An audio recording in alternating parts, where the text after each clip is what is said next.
Chapter 49. He had seen a tycoon before. He had never seen such a tycoon. Not only was he rich, but he was also a little stupid. The manager was an old man who looked like he was about to die. Although his face was full of wrinkles and he looked like a Shar-Pei, Duque could clearly feel the abundant arcane energy in the old man's body. The system elf had determined that the old man's power level was also Crimson Skeleton. In other words, this old man who looked like he would choke to death when he swallowed his saliva was actually a boss-level existence whose power was far above Duque's. Duque was embarrassed. Should he say that Stormwind City was the second most powerful human magic holy land after the Dalajan? Young man, I know you are talented, but no matter how talented you are, you can't master the entire ocean of magic. The magic here can be divided into 9 major schools: defense, conjuring, divination, enchantment, and evocation.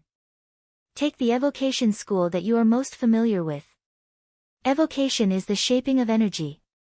It is also divided into fire, ice, arcane, and other minor schools.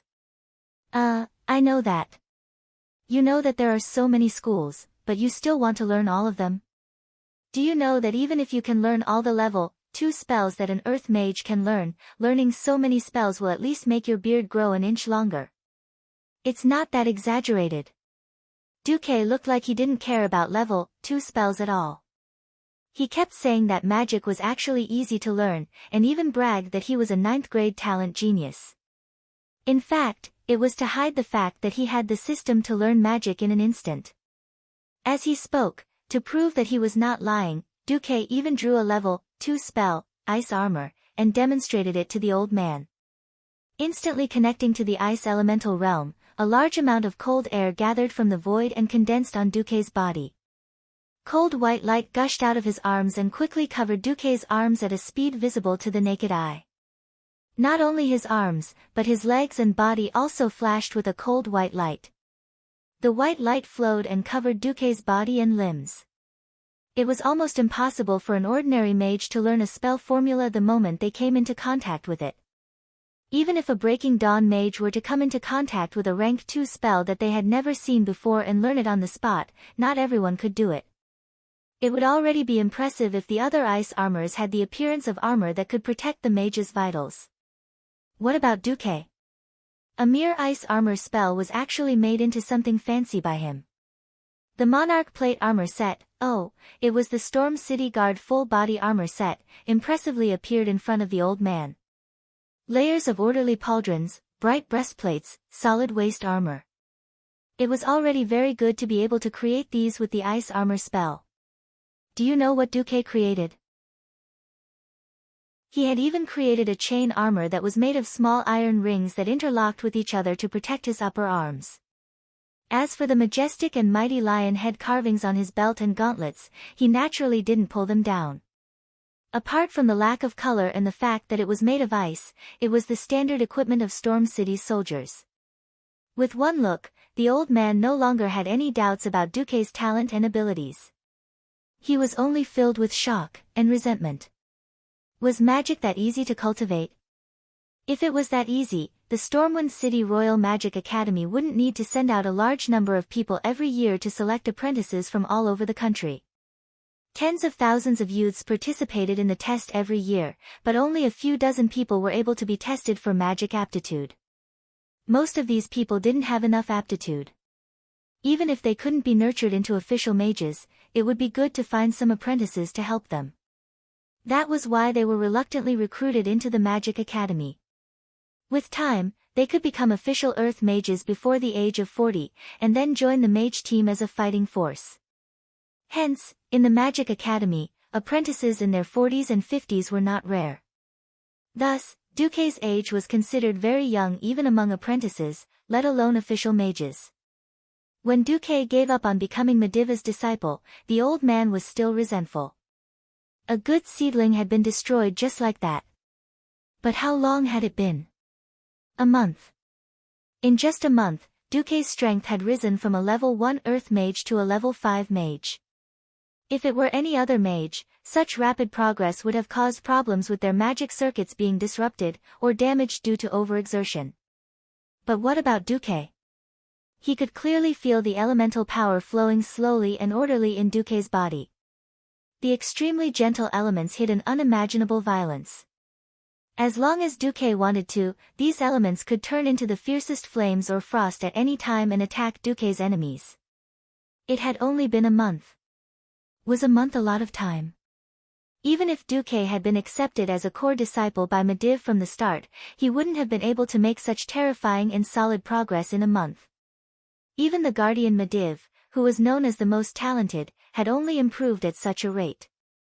When Medivh was young, he had been carefully guided by the strongest mage in Azeroth at the time, his mother, Egwene. And the old man himself had trained from a level 1 Earth Master to a level 5 mage, which took him a year and a half. And this was in Stormwind, the second most powerful mage nation in the human world, second only to the Dalajan.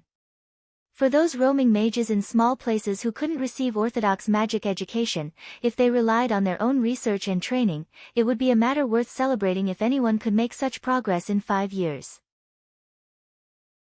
Faced with Duque, the old man was completely speechless.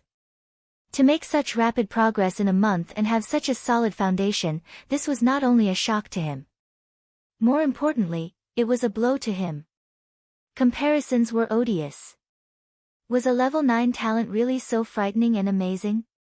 The old man's heart was hit hard. Taking another glance at Duke, who looked as though it was a matter of course and did not look happy at all, the old man thought to himself, even if this kid were to be placed among the high elves, he would still be a monster-level fellow. Duque didn't have time to care about the old man's thoughts. He was stunned by the spell list of the Royal Magic Academy. He really couldn't figure out if the original game had deliberately reduced the number of spells for mages to become a pure attack and crowd control mage class, or if Azeroth had so many spells to begin with. Spell type, Grease, Fog Concealment, Prophecy type, Identify, Enchantment type, Hypnosis. When the old man brought over a large pile of spell books, which was as tall as a small mountain, and showed a teasing expression, Duque really felt his scalp tingle. But since he had made such a big statement, he had to learn it. He had to pretend to be cool to the end even if he had to hold back his tears. Chapter 50. Duque had indeed learned such a large number of spells on the spot. Logically speaking, there was no need for him to take these spell manuals back. However, seeing the old librarians, "If you don't respect magic, I'll make things difficult for you next time," look, Duque retreated in defeat.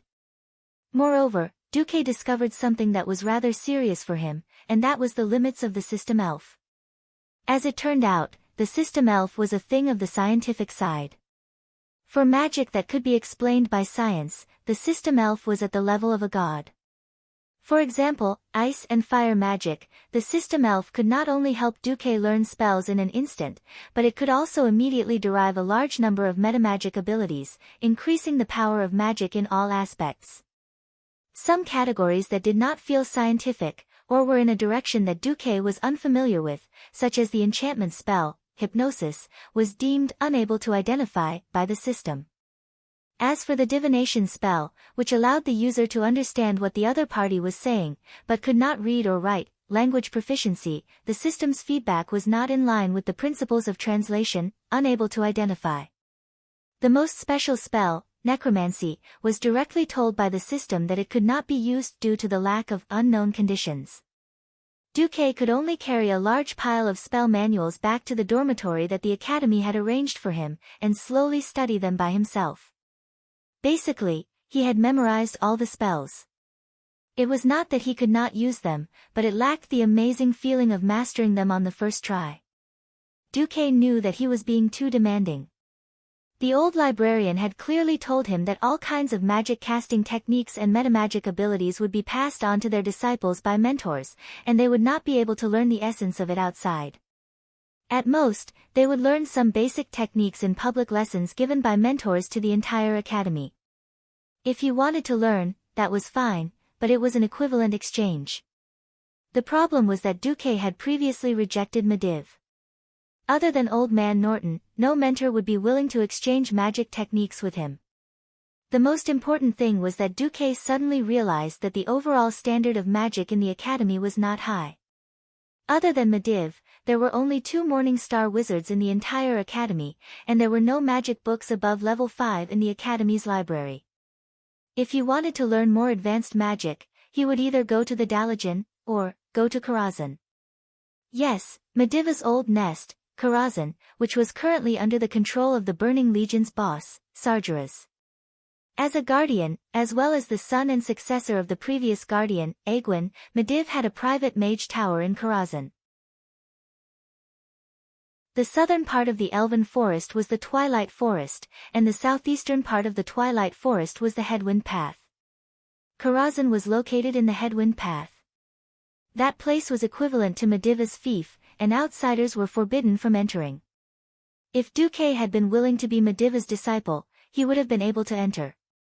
But at the same time, it was very likely that he would have been swallowed whole. This is the upper limit of the Storm Royal Magic Academy. How do I break through this limit?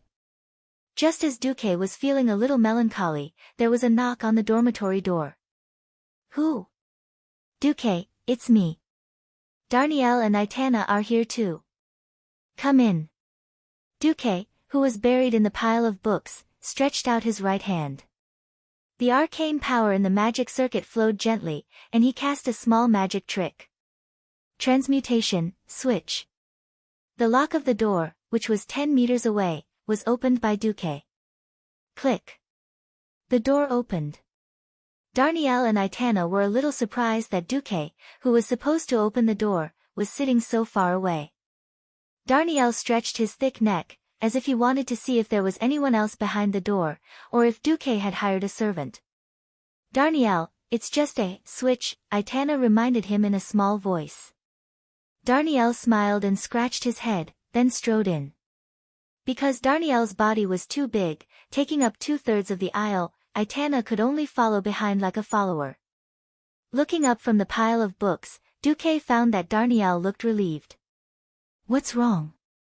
Nothing, I just realized that you have a human side, Duque. I thought you didn't need to learn anything and could directly advance to the level of Guardian Medivh.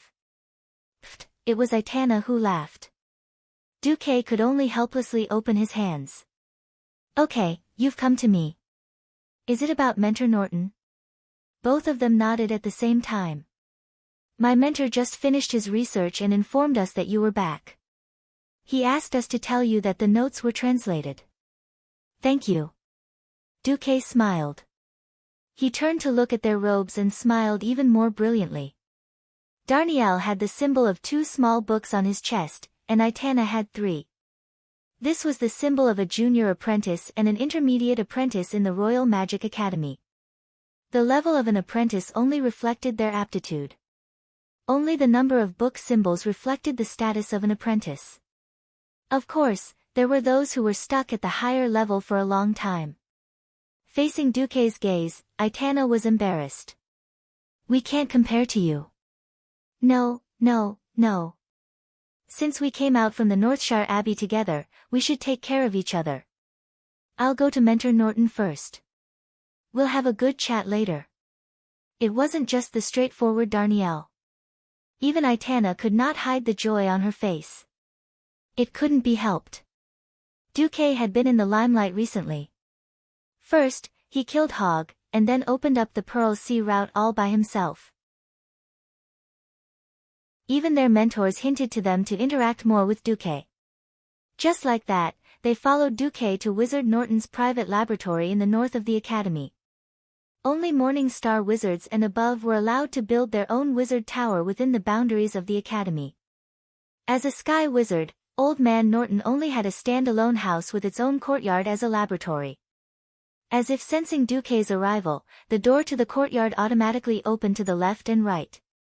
The stairs that should have led to the main entrance of the hall on the first floor suddenly bulged upwards, turning into a staircase that led to the 3rd floor. Just as Duque stood on the first step, he suddenly heard a voice, "Stand still." In the next second, the entire staircase was like an escalator, sending Duque up to the 3rd floor. At the end of the staircase was a circular window. Just as Duque was about to reach the 3rd floor, it suddenly opened in a spiral shape. Through the bright light, Duque saw old Norton sitting on a recliner, using a magnifying glass to look at his notes. "You're here." "I'm here. I heard you had a good harvest in the western wilderness."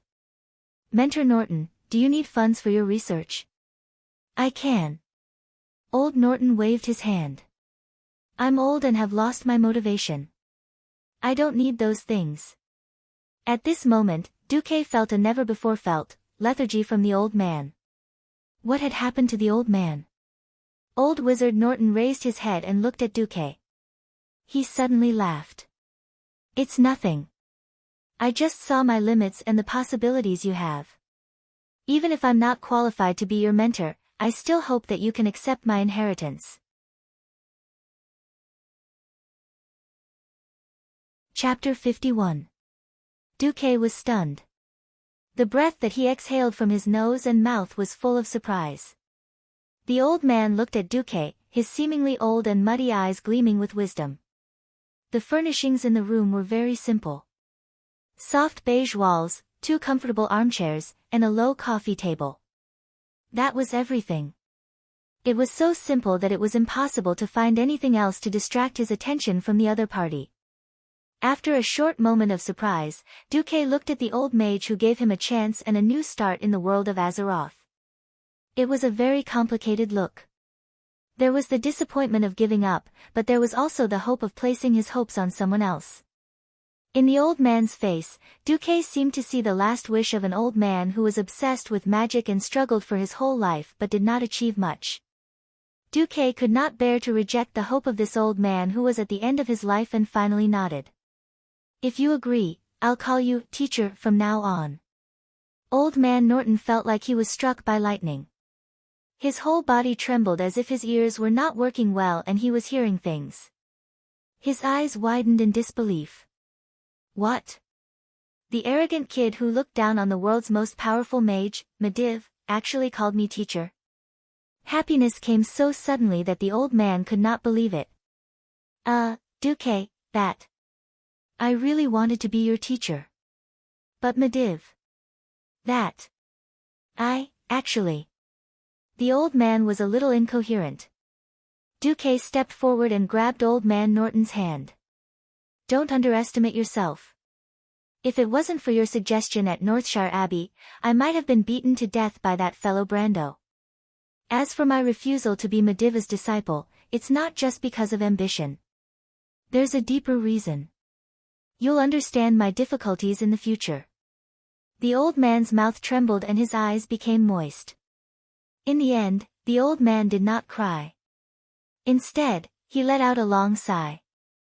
"Please forgive this old man who knows a little magic but has no courage.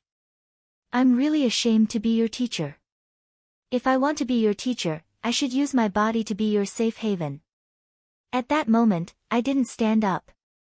I knew that I would never have the chance to be your teacher.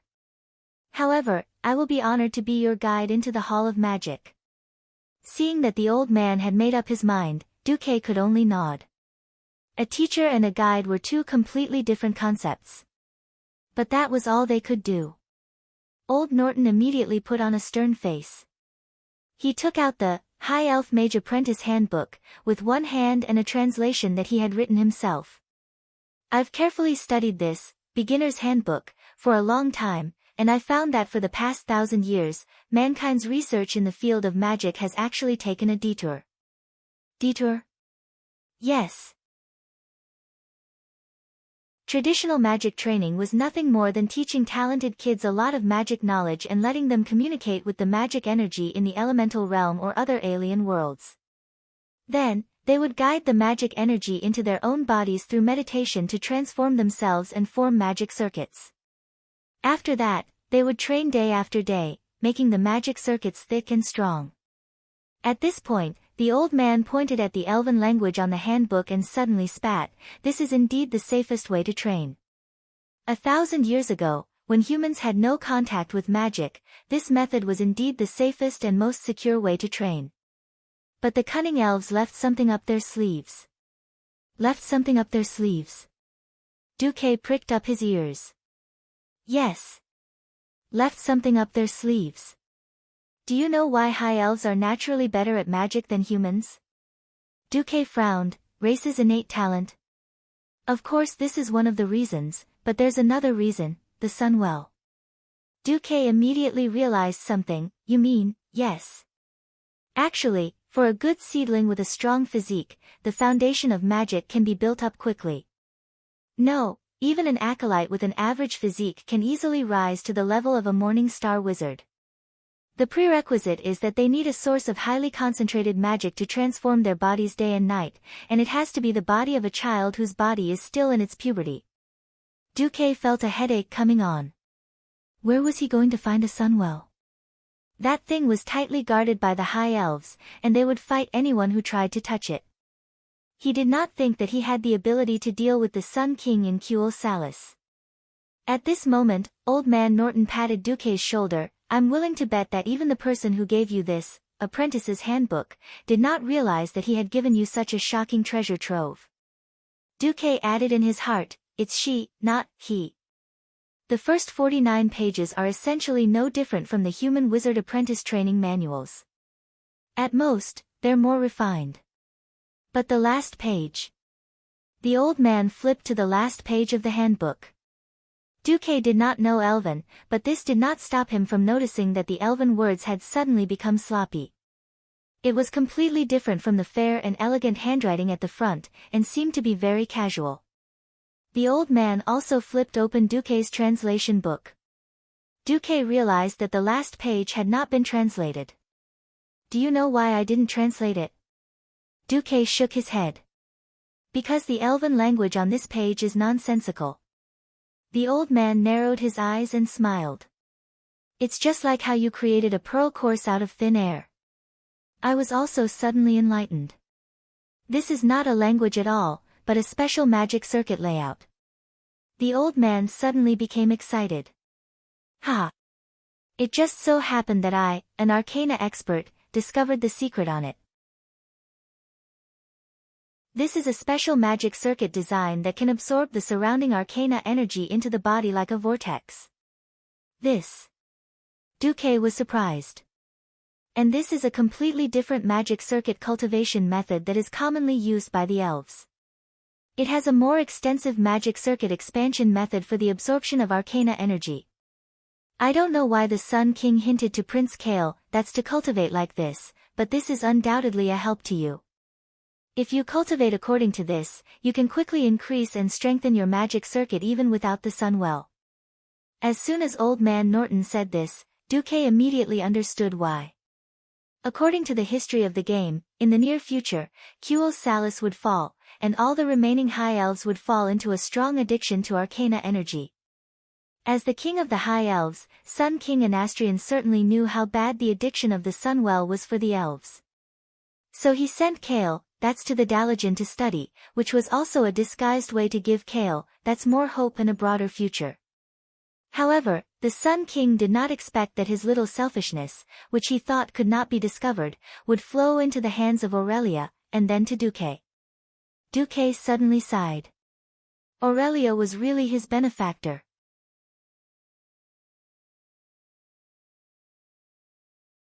Chapter 52. Old Man Norton handed over Kale, that's Mage Apprentice Handbook. Duque, put your hand on it. Don't resist the illusion given to you inside. This will be a very precious inheritance. Duque gently placed his hand on it, and a system notification immediately appeared. Host, unknown nervous system transmission detected. After examination, the risk is less than 3%. Do you accept the transmission? Yes. As a strange blue arcane energy was injected into the last page from the old man's hand, the elvish characters on the page seemed to come to life. They wriggled and twisted on the page, then began to combine with each other, shuttling back and forth, forming new arcane patterns. Detected a new magic circuit construction method. Function, enhance the absorption of arcane energy. After examination, it will greatly increase the host's absorption of arcane energy from the two branches of evocation arcane and fire. It is recommended that the host synchronously polarize part of his arcane circuit. The system elf still faithfully performed its duty. Duque's vision was completely replaced, and an illusion of a starry sky appeared in front of him.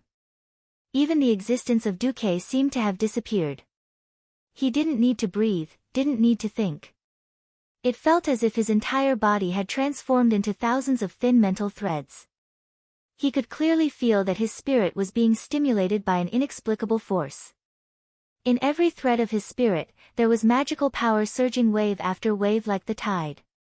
Then, countless mental threads began to intertwine, forming what looked like braids, and these braids intertwined to form an even larger strip. The barrier between the mental threads melted at some point, and the small threads became small tubes. Then, the small tubes merged into an even larger tube. When the tube became incomparably thick in Duque's vision, finally, the long tube wound into a closed circle that connected the end to the end. Duque could clearly see that the radiance of arcane energy was surging in the huge tube. They kept hitting and slapping the scab-like barrier at the end of the tube that had already been fused into one. It seemed that the arcane energy in the tube was not enough to break through this barrier. But at the last moment, an indescribable external mental wave rose again. It was as if after climbing the highest peak of a mountain, an illusory higher peak suddenly appeared in the clouds, pulling up Duque's imagination and understanding of power by more than a level. No, this was definitely not an ordinary technique, where there was always a mountain higher than the previous one. Not only did Duque feel the old man's power, but there was also an unfamiliar and mysterious power. That power was filled with a gentle feeling of heat. He suddenly realized, this was probably the mental power left behind by the High Elf Sun King Anastrian. Duque didn't know if Kale, that's had enjoyed this benefit before. In any case, this mental power was now all for Duque's benefit. A gigantic circular magic circuit model appeared in his spiritual sea. At this moment, Duque's body was like a 3D printer, perfectly replicating himself according to the model, like a projection. One dot, one line, one side, one three-dimensional, slowly projected, slowly shaped. Duque could see that this was no longer a simple magic circuit. There were also countless mysterious blue pentagrams on the magic circuit. After these symbols took shape, they began to absorb the free arcane energy in the surrounding air like the suckers of an octopus. The colorful light spots were filtered by the pentagrams on the circuit and then entered the circuit. They were already pure arcane energy. Although the light spots that were absorbed were like thin soap bubbles, they were indeed increasing the total amount of arcane energy in the circuit. Not only did it increase the energy, but it also strengthened the pulse in the circuit. Unlike the blood vessels in the human body that simply bore the burden of blood, the arcane energy that flowed at a high speed was actually quietly expanding the width of the circuit, making it wider and the walls of the circuit more elastic and thicker. In his trance, Duque seemed to hear the voice of Old Man Norton. The voice was a little blurred, as if separated by a thick curtain of water, with an incredible echo. He was still sure that it was the old man's voice. Little lunatic. I only asked you to learn how to build your own magic circuit, not to do it on the spot. Crazy. Crazy. Really crazy. Duque knew very well that a huge magic circuit had already taken shape in his body. It was the most basic, arcane circuit, in the magic circuit. Just like in the game, arcane circuit was the engine of a mage's magic energy. A mage's talent was either arcane magic plus frost or arcane magic plus fire. Without arcane magic, there was no endurance, and the magic power would quickly run out. He didn't know what level his magic circuit was now, but the private goods that the Sun King had passed on to his precious son definitely couldn't be too bad. All right, young man, don't be greedy. Let's end it. The old man's voice came again in his trance. At this moment, Duque realized that he couldn't stop. A hole suddenly opened in the arcane circuit, and a new batch of mental power threads sprouted like bamboo shoots after a rain. Damn it, the old man cursed. In the next second, his voice was suddenly cut off, but the mental power that came from him didn't disappear. Duque didn't have the slightest idea. This wasn't what he thought. It seemed that the mental power that the Sun King had left in this notebook was to build the next huge magic circuit in one go. He suddenly knew why. Kale, that's. In the game, Kale, that's always had a few magic balls that were a mixture of arcane and fire floating above his head in an extremely flashy manner. That was not only a way for him to train his magic abilities, but also a way to store magic power. He then thought about how Kale, that's moves were mostly related to fire. Then, it wasn't difficult to guess that the Sun King's tactic was definitely the arcane fire, which was a dual element of arcane magic and fire. Since the arcane circuit was built, it naturally wouldn't allow Duque to give up halfway and not build the remaining flame circuit. Duque only felt that his mental power was burning like firewood. It was a feeling like his whole body was in a furnace. His skin was scorched by the high temperature, and even his hair seemed to be burnt. Every blood vessel in his body was no longer flowing with blood, but hot lava. The intense heat dominated his mind, making it impossible for him to suppress the manic feeling in his heart. I need to vent. I need to vent. Roar. Duque didn't know if he was roaring out loud. If he was not in the spiritual world but in reality, his roar would probably sound like some kind of violent ancient behemoth. There was no time to rest at all. It was as if he had just climbed up from the bottom of the Grand Canyon and was immediately asked to climb the peak of Mount Hyjal.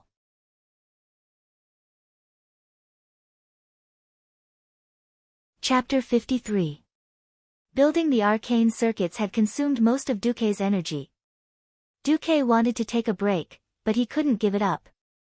This was an all-out attack. If he failed this time, he didn't know how much he would have to pay and how much more torture he would have to endure before he could attack again. Gritting his teeth, he had to do it. At that moment, the magic power spurting out of the arcane circuits was like a geyser of oil, and every drop of power that spurted out was ignited and transformed into fire elements. Duque didn't know that at this moment, he had also caused great trouble for the old man. The fire elements that escaped from Duque seemed to have moved all the flames of Stormwind City and condensed them into the narrow room. There were so many fire elements in the room that almost all the combustible objects in the room were ignited. Old Man Norton was fine with his magic shield, but Duque and the chair he was sitting on, the coffee table, and even the walls were set ablaze. Unable to withstand the high temperature and pressure of the fire elements, all the glass windows in the room exploded instantly. Huge tongues of fire first rose into the air, and then countless fire elements poured down from the windows as if they had turned into liquid. There were as many waterfalls of fire as there were windows. The waterfalls of fire were like water, hitting the grass and instantly turning it into coke. A large amount of fire elements exploded, turning into huge misty fireballs. The fireballs exploded when they hit solid obstacles, sputtering countless flame arrows in all directions of the yard. Ah! Itana, who was waiting outside the yard, let out a scream. Darnielle had already grabbed her the moment the window exploded, pulling her with him as he turned and ran. The torrent of flames that was more than a person's height almost burned their butts. Darnielle was so scared that he didn't even look back. He ran 2 houses away and didn't dare to stop until he was behind a mage's laboratory that had a magic shield. Flames overflowed around Old Man Norton's laboratory and spread over all the trees in the yard. With a crackling sound of wood burning and trees collapsing, Old Man Norton's entire yard was finished. Even the 4 yards of the other mages were involved in this vortex of destruction. The only good thing was that this was the experimental area of the academy. Most mages were little princes who were courting death. Regarding the mages' explosive experiments, it could be said that the academy already had a contingency plan. Only the yard was affected. Once the waves of fire touched the buildings, brilliant magic lights immediately lit up. The magic shield on the building was activated. They withstood the impact of the waves of fire very well. As a result, the waves of flames could only continue to advance through the gaps between the buildings, carrying a large amount of debris such as wood and soil. It's a bit like squeezing toothpaste. Originally, the range of the Sea of Fire was only a few dozen meters. However, due to the compression, the fire wall continued to push forward in all directions for more than 100 meters before it stopped. All the mages and apprentices in the Royal Magic Academy were alarmed. What the hell, who's ascending?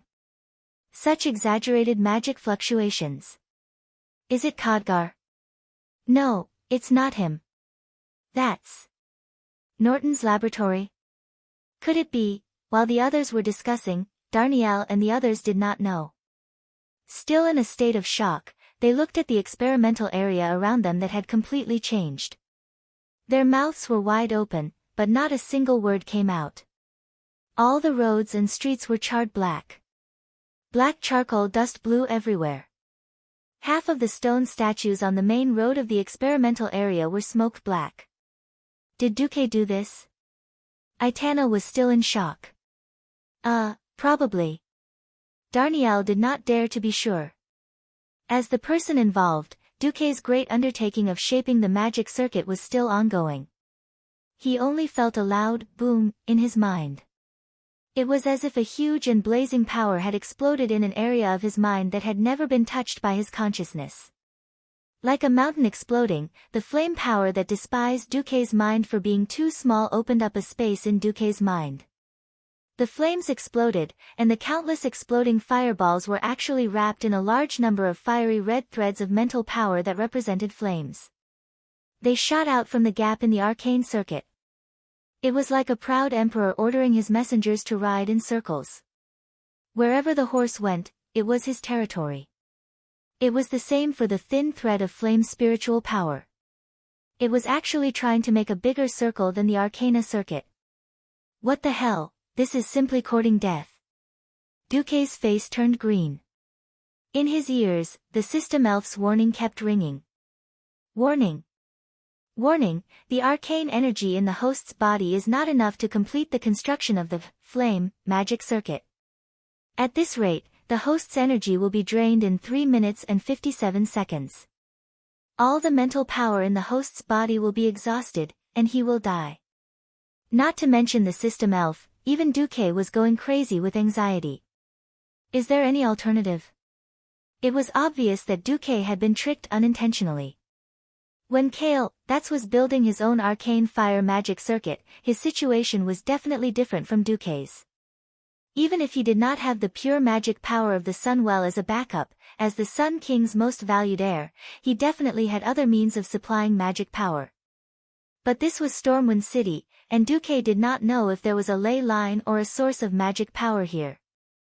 If he was caught off guard, it would definitely be too late. Is there any alternative? This was the second time Duque had asked. Scanning, protective measures detected, but require a password to activate. Host, do you want to enter the password now? Yes, try, Kale, that's for me. Comparing the original handbook and translation, automatically converting the common language into High Elven. Testing password error, please re-enter. Sun King. Error. Sunwell. Sin Dorii. Sweetheart. High Elven Light. Error. Error. Error.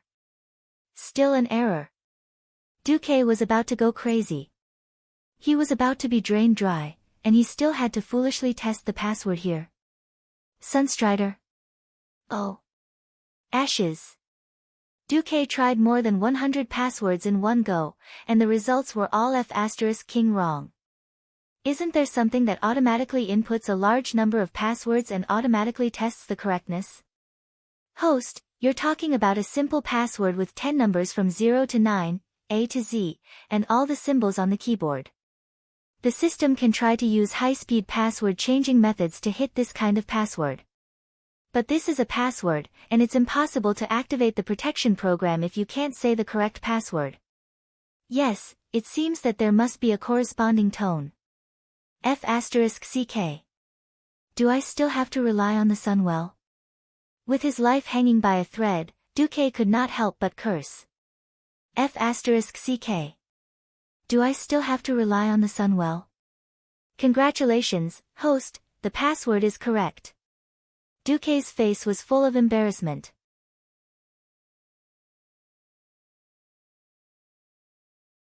Chapter 54.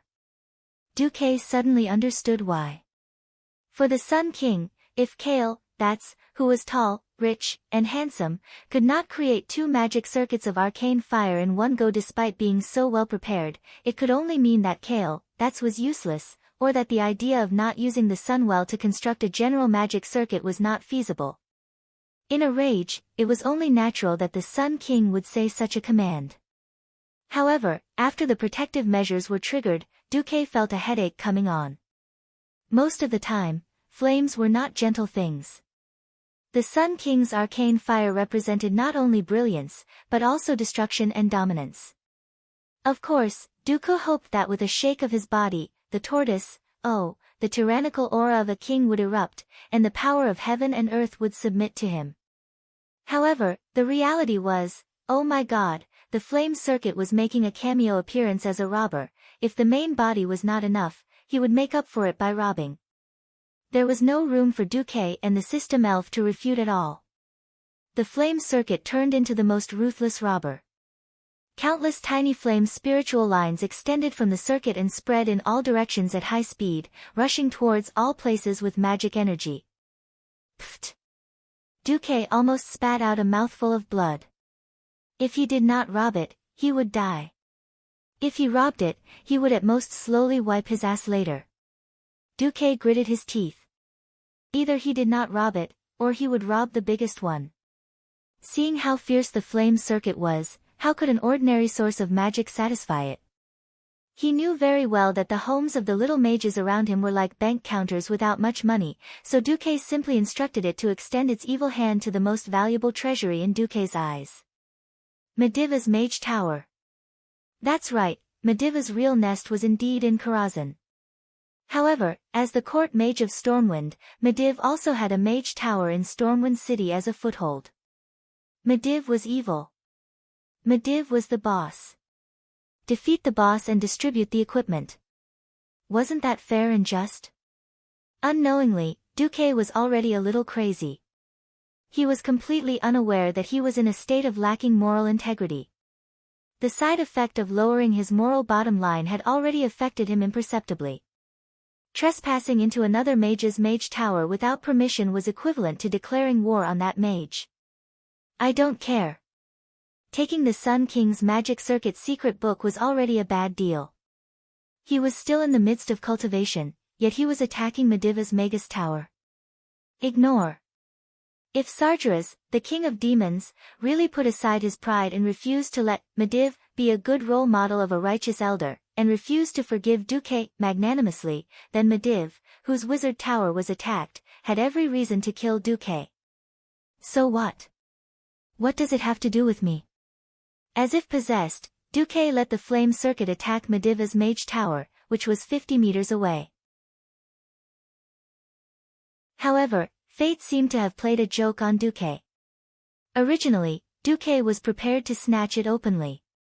At most, he would just change his face and run away. Who would have thought that the thin thread of spiritual power from his flame circuit would actually circle around Mediva's mage tower and leave? Furthermore, it had silently returned with a belly full of fat.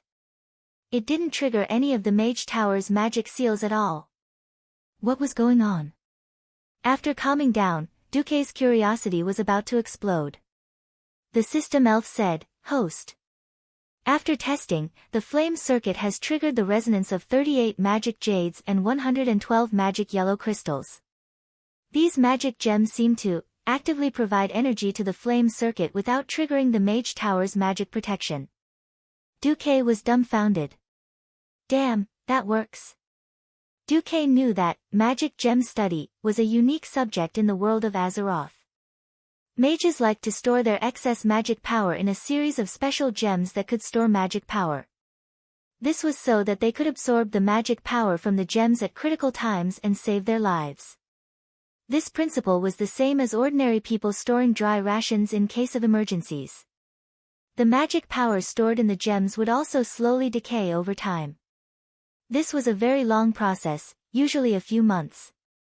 High-quality gems could store most of the magic power for years without dissipating. Host, after scanning, these gems seem to have elvish carvings on them. Duque understood. The Sun King, no, this should be a backdoor that the entire elven race had secretly left for their own people. If humans fell out with the elves at critical times, that would be terrible.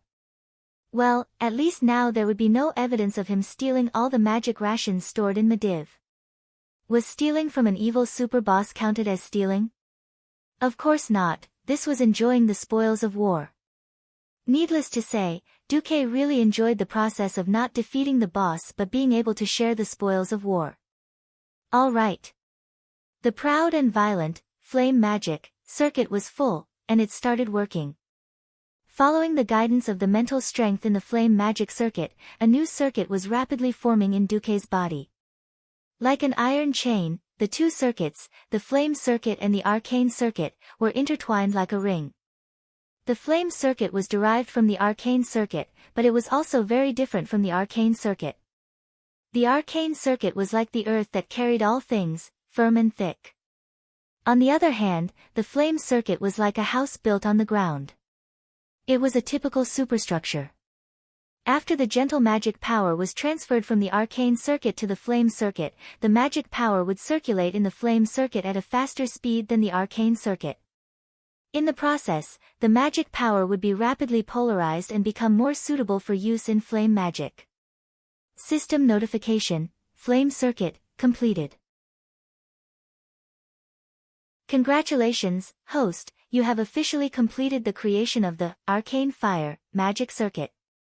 The host's magic ability has been greatly improved.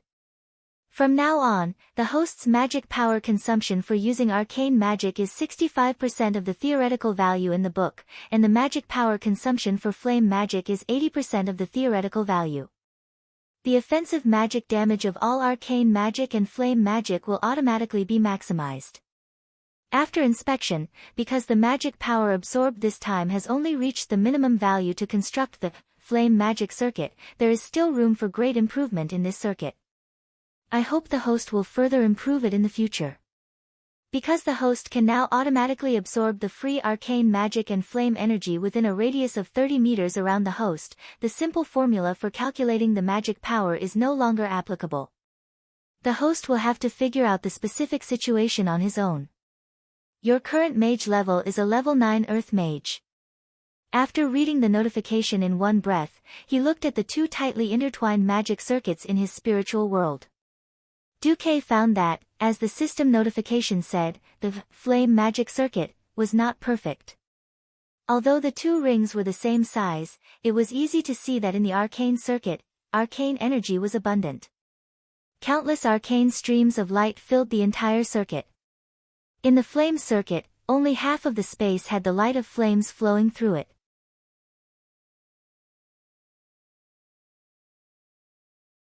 Chapter 55.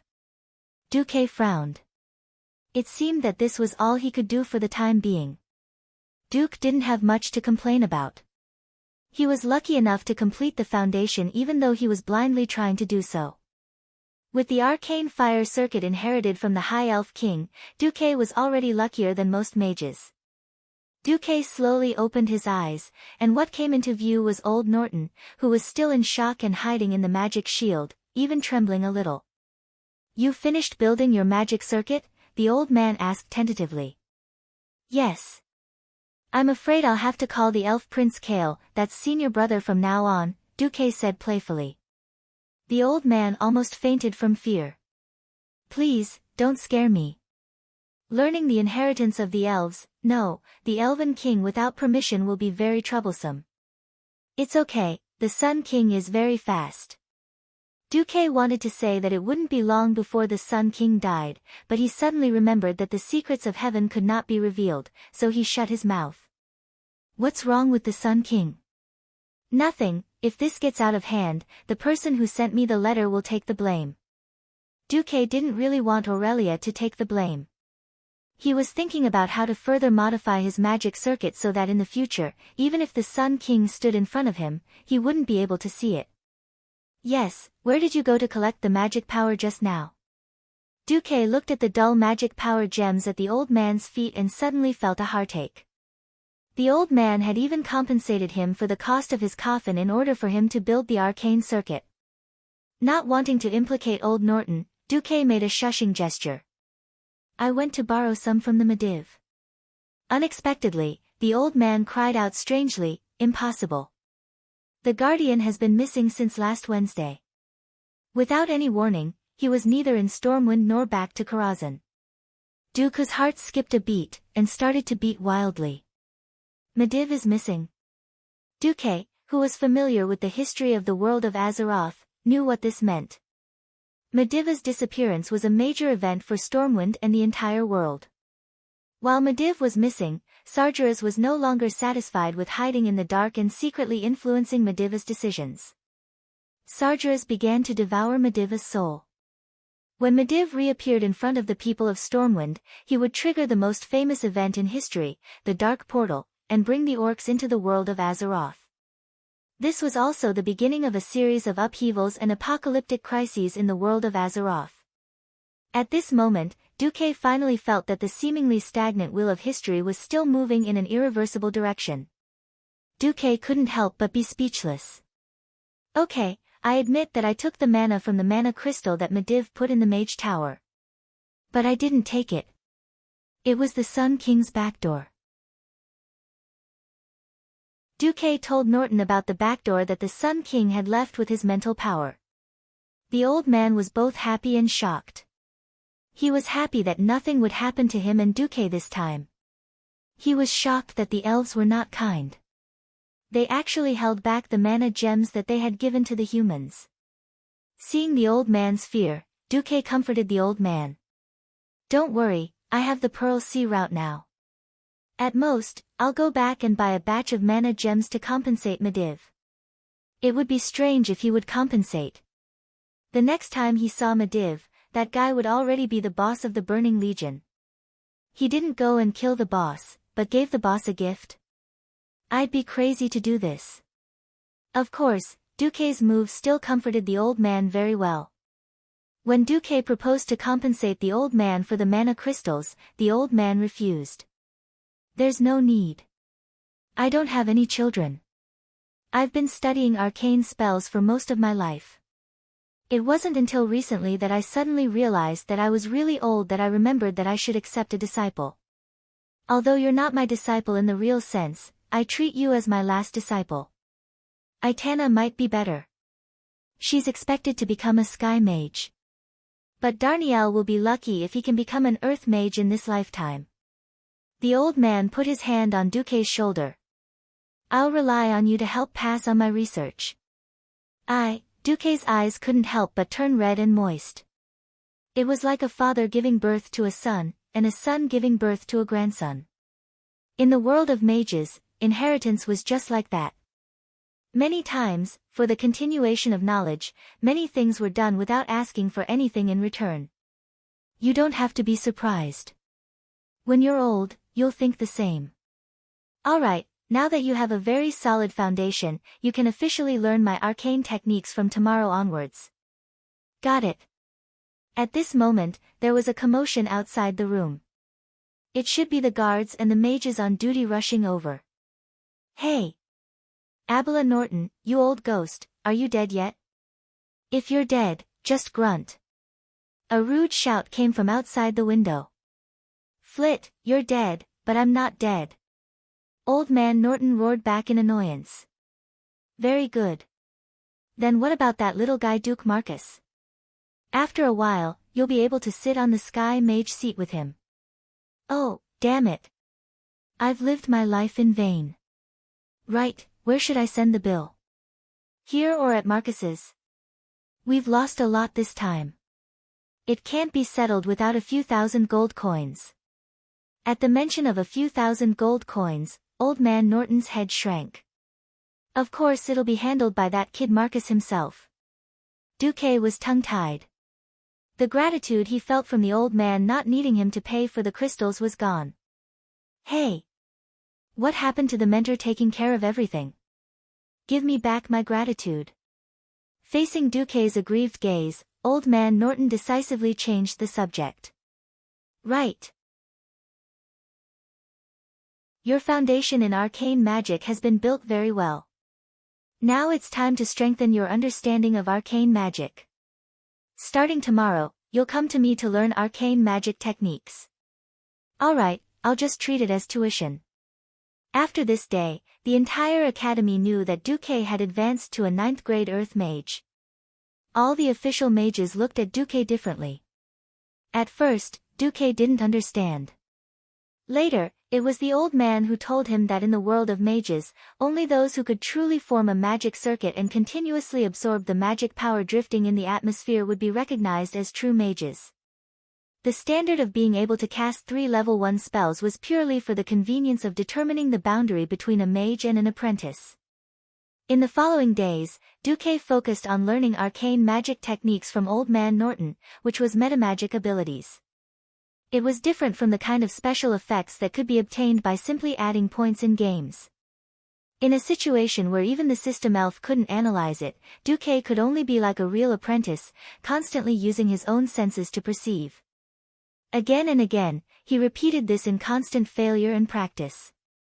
The number of failures was so many that Duque couldn't remember how many times he had failed. Finally, Duque succeeded. Arcane Subtlety reduces your target's resistance to all your spells. The specific effect depends on whether you can grasp the target's weakness in actual combat.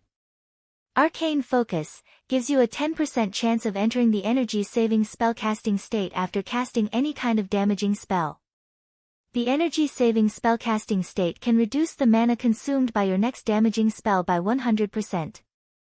Arcane Meditation allows you to maintain 15% mana recovery speed when casting spells. Just when Duque thought that his days of research would continue indefinitely, a magic imprint on his hand heated up.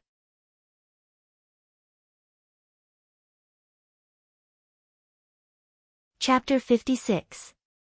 Mage Imprint Communication was a simple means of magic communication. Anyone who knew magic could use it, but the distance of the communication depended on the spellcaster's magic cultivation.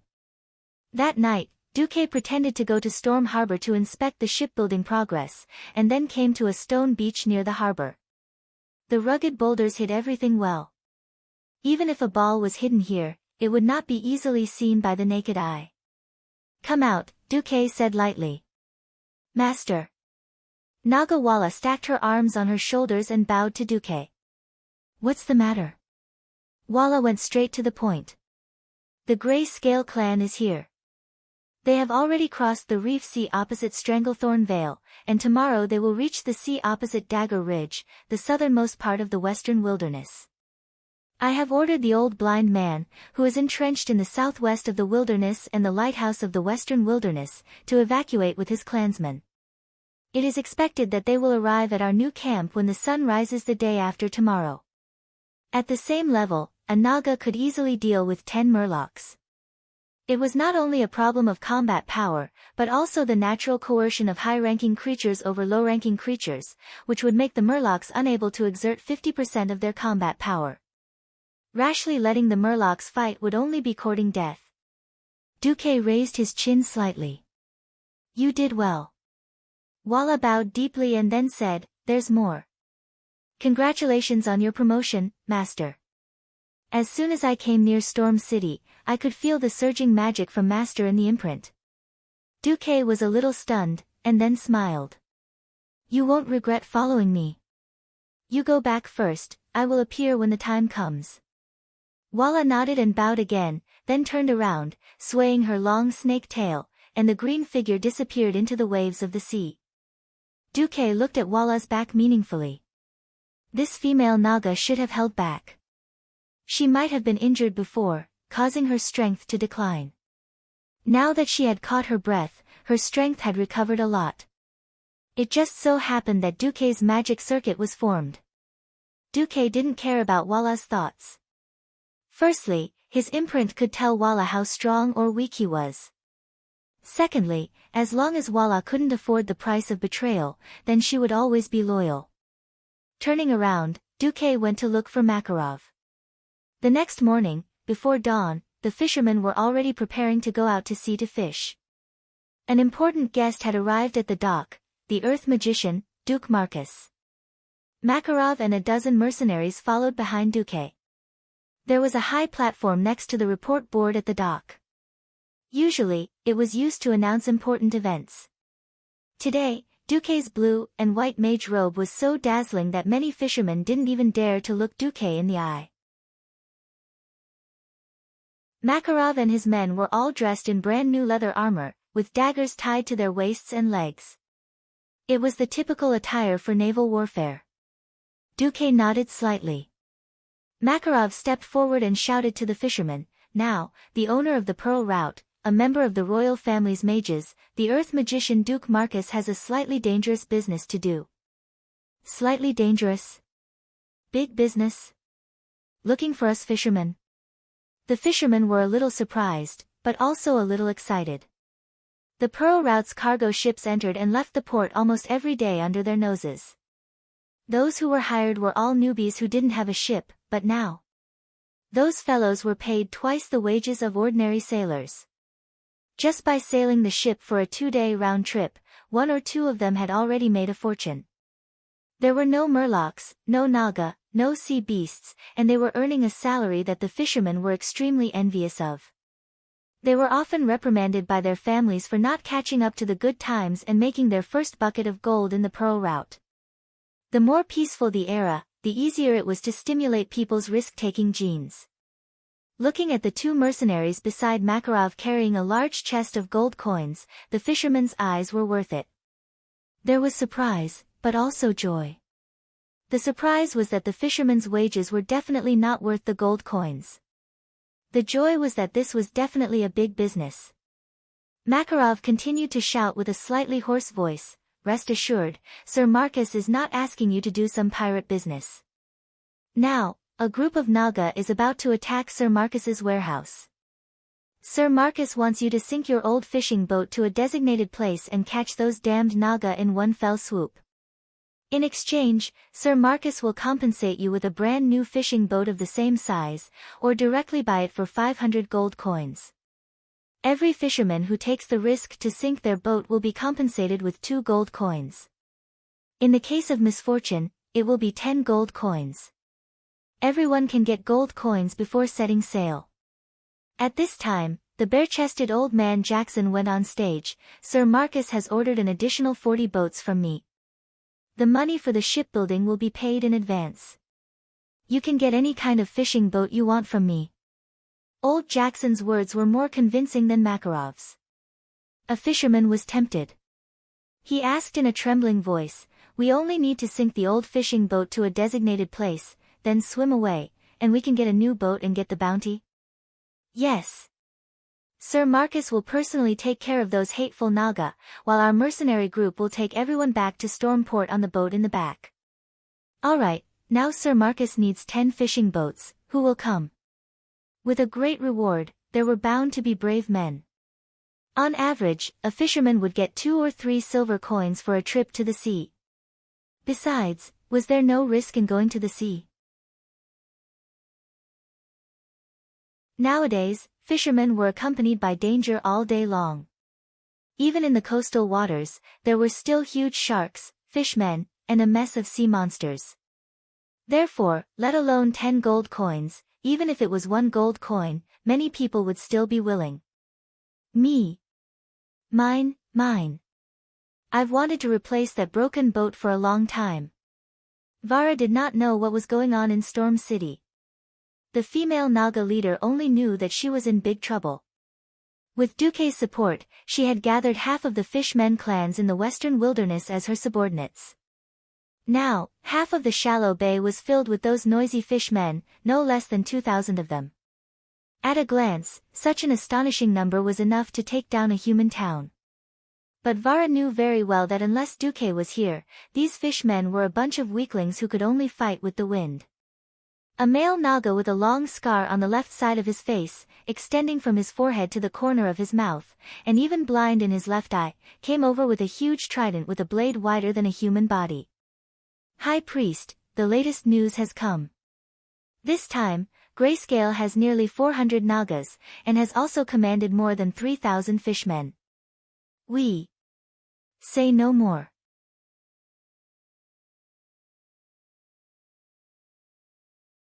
Chapter 57. It was another dawn. The vast surface of the sea was suffused with a blue radiance. However, if one looked carefully, they would discover that there were many strange figures swimming at high speed in the clear shallow sea. Like a school of migrating fish attracted by the intersection of cold and warm ocean currents, countless murlocs the size of trolleys began to attack a bay in the northern part of the western wilderness. The bay was not big. The crescent-shaped entrance was about 60 meters wide. Once one entered, one would enter the shallow water area with a depth of less than 2 meters. If this place was not filled with murlocs that had no sense of beauty at all, it might be a perfect beach. The huge murlocs were like a black tide, surging at the entrance of the bay, dyeing the entire outside of the bay. At the entrance of the bay, a male naga swam in. His huge snake tail swayed in the waves, supporting his majestic upper body above the water surface. Waving a trident, the strong male naga with gray scales shouted arrogantly, "Seeing that we are also from Queen Azhara, hand over the baby and the human who killed our chief warrior. The Gray Scale clan will give you a chance to put down your weapons and surrender. This is the territory of the hundred-handed death god Hugard. If the Gray Scale clan does not want to be exterminated, get lost." Vara raised his scepter high and shouted at the other party. The male naga showed a sarcastic expression. He shook his head as if he knew this would happen. His figure disappeared into the water. "Is that human so reliable?" The one-eyed male naga beside Vara could not help but ask. "No, I'm just tired of running, and I don't want to surrender."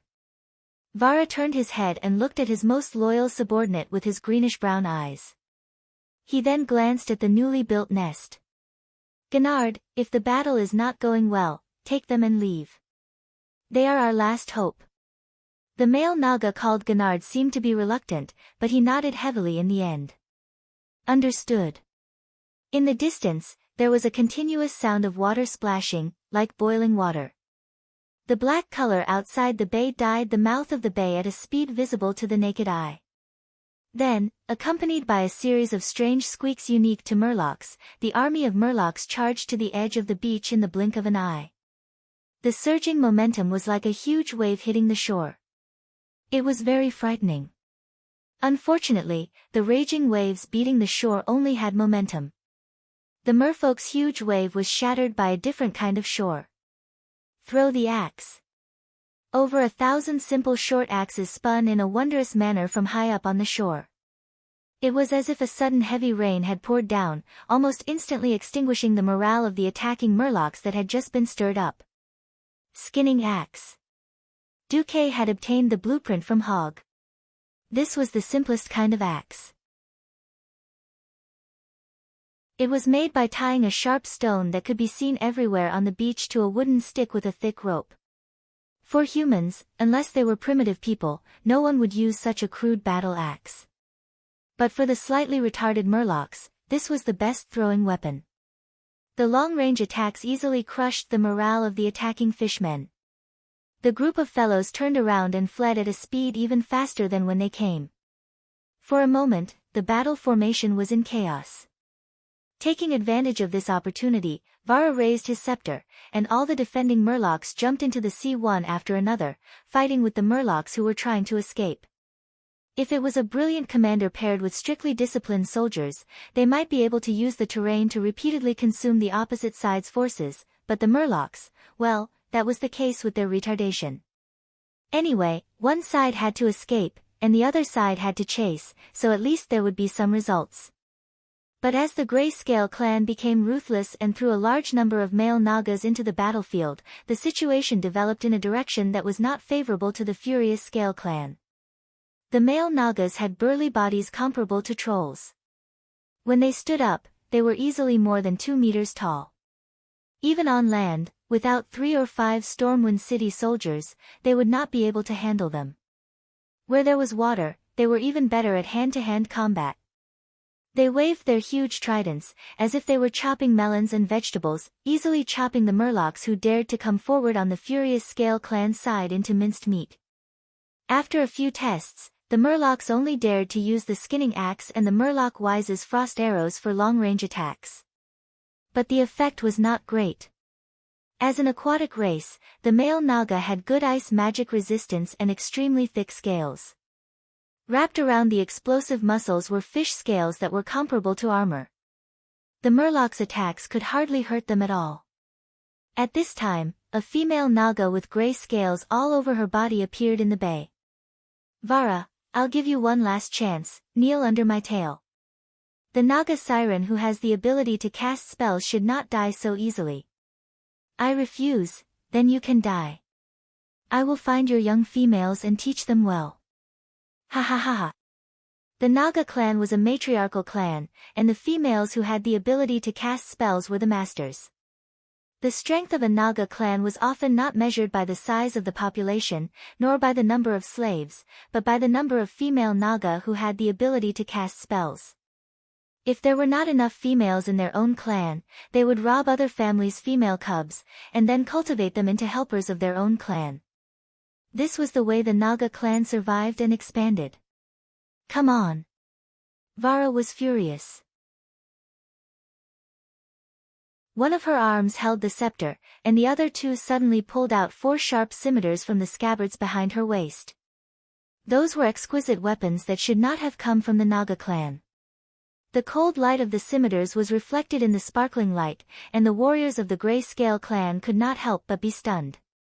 Those were expensive weapons from the Iron Stove Castle's dwarf craftsmen. When Duque arrived, the battle had entered the most intense stage. More than half of the Grey Scale clan had attacked the beach. On the beach, Vara was besieged by dozens of male Naga.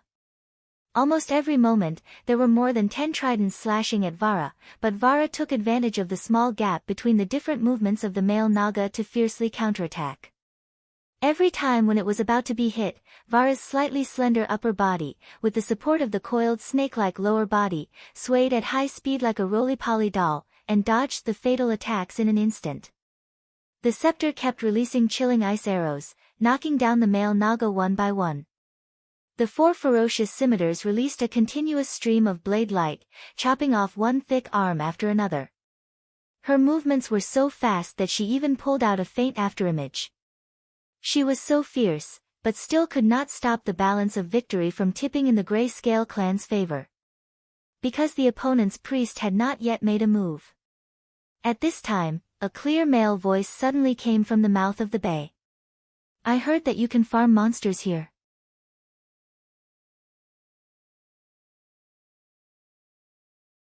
Chapter 58. Outside the bay, more than a dozen fishing boats rode the rising tide and rushed towards the mouth of the bay at high speed. They were so fast that the few scouts that the gray-scaled Nagas had set up could not react in time. All the elite warriors had been transferred into the bay, and the small number of Nagas and Murlocs left outside the bay did not even have time to react before they were defeated by Duque's magic. The fishermen fearlessly crashed into the mouth of the bay, following the tide and pulling out the plug at the bottom of the cabin with a long rope, allowing a large amount of seawater to pour into the boat. At the same time, they looked for an opportunity to jump into the sea and quickly swam back to Makarov's side. The entire process was done in one go, and it was almost completed before the Nagas realized what was going on. When more than a dozen boats completely blocked the mouth of the bay, Duque stood at the top of the largest boat and made that extremely pretentious declaration. I heard that we can farm monsters here. At first, the gray-scaled Nagas and their subordinate Murlocs did not know what it meant. As far as they were concerned, it was ridiculous to think that they could block their way out by using a few broken ships to block the entrance of the bay. But soon, they could not laugh. Level 2 spell. Darsong's Cold Prison. Low-level spells also depended on who was using them. If it was the previous Duque, it would not be an exaggeration to say that he was squeezed dry n times. But now, Duque was an earth mage with a perfect, arcane circuit. Duque shouted fiercely, ha-dash, a horrifying chill instantly burst out from his body. It was very difficult to simply freeze moving seawater, and Duque used a trick of using a sunken ship as a framework. The seawater that turned into ice was stuck by the sunken ship, and in turn, became the support of other ice blocks. Layers of ice were stacked on top of each other, and the entire huge ice dam was almost completed in the blink of an eye. The Nagas and Murlocs blinked and saw that Duque was already standing on top of an ice throne that was more than 3 meters above the water, looking down at the gray-scaled Nagas and Murlocs who were tossing and turning in the bay with a calm gaze. In the next moment, the iconic 108 hands of magic appeared in the void. At this moment, Duque's aura was astonishing. He was so dazzling that he was like an ice god descending from the heavens. Near the mouth of the bay, a male Naga tried to attack Duque just now, but his entire lower body was frozen. He let out bursts of low wails, and the 3 arms that could still move were desperately slapping the ice. Noisy. Duque raised his eyebrows coldly. One of the hands of magic in the void suddenly extended its index finger, and a maximized arcane missile accurately pierced through the male Naga's mouth and the back of its head, splashing out an arrow of blood. Naga let out the last whimper of its life. Its tall and majestic body swayed, then fell back onto the ice. There was silence on the battlefield. Everyone who witnessed this scene seemed to have forgotten about time and everything in the outside world. Makarov and the other mercenaries and fishermen subconsciously stopped what they were doing. Apart from the salty smell of the sea and the chill of the icy wind, the air in their nostrils seemed to be filled with excitement, heat, and a hint of a legend. Are all old mages this powerful? Or is it that only Sir Duke Marcus is this powerful? Even though everyone on the boat had their eyes on that ridiculously young figure, Makarov did not forget his current situation. He took a step forward and blocked Duque's line of sight from the dazed helmsman.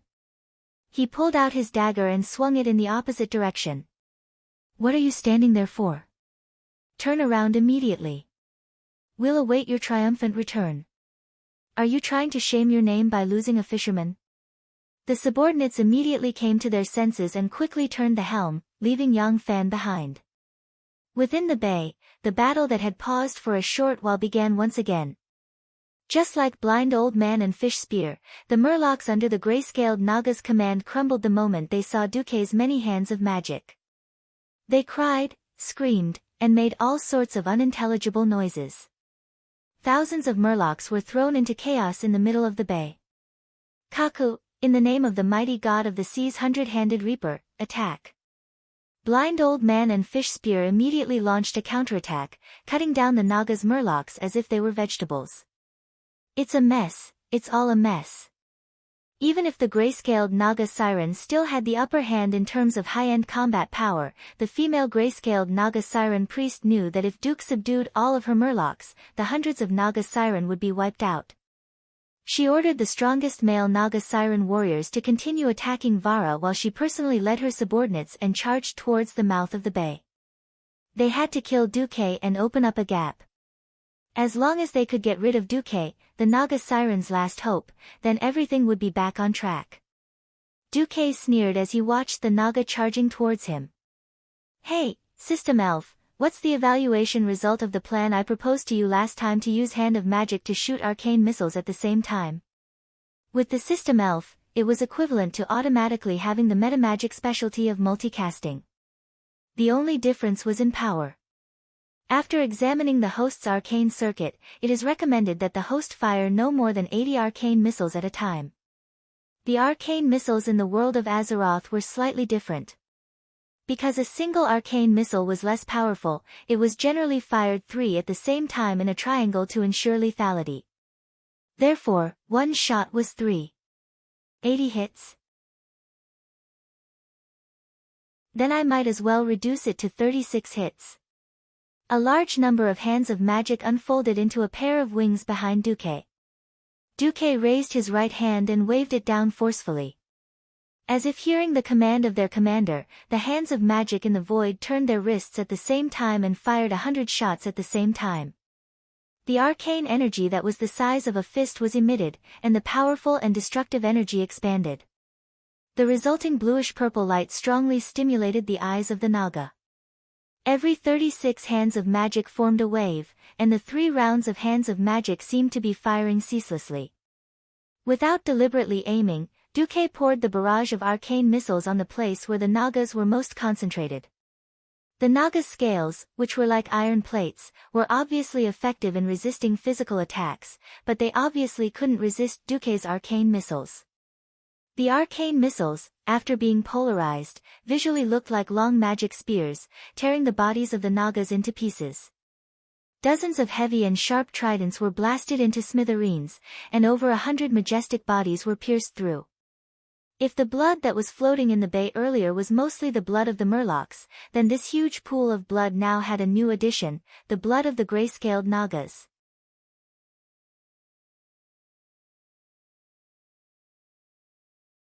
Chapter 59. At this moment, the light of the sun seemed to have dimmed, and the Nagas who were killed by Duke collapsed in the shallow water less than 1.5 meters deep.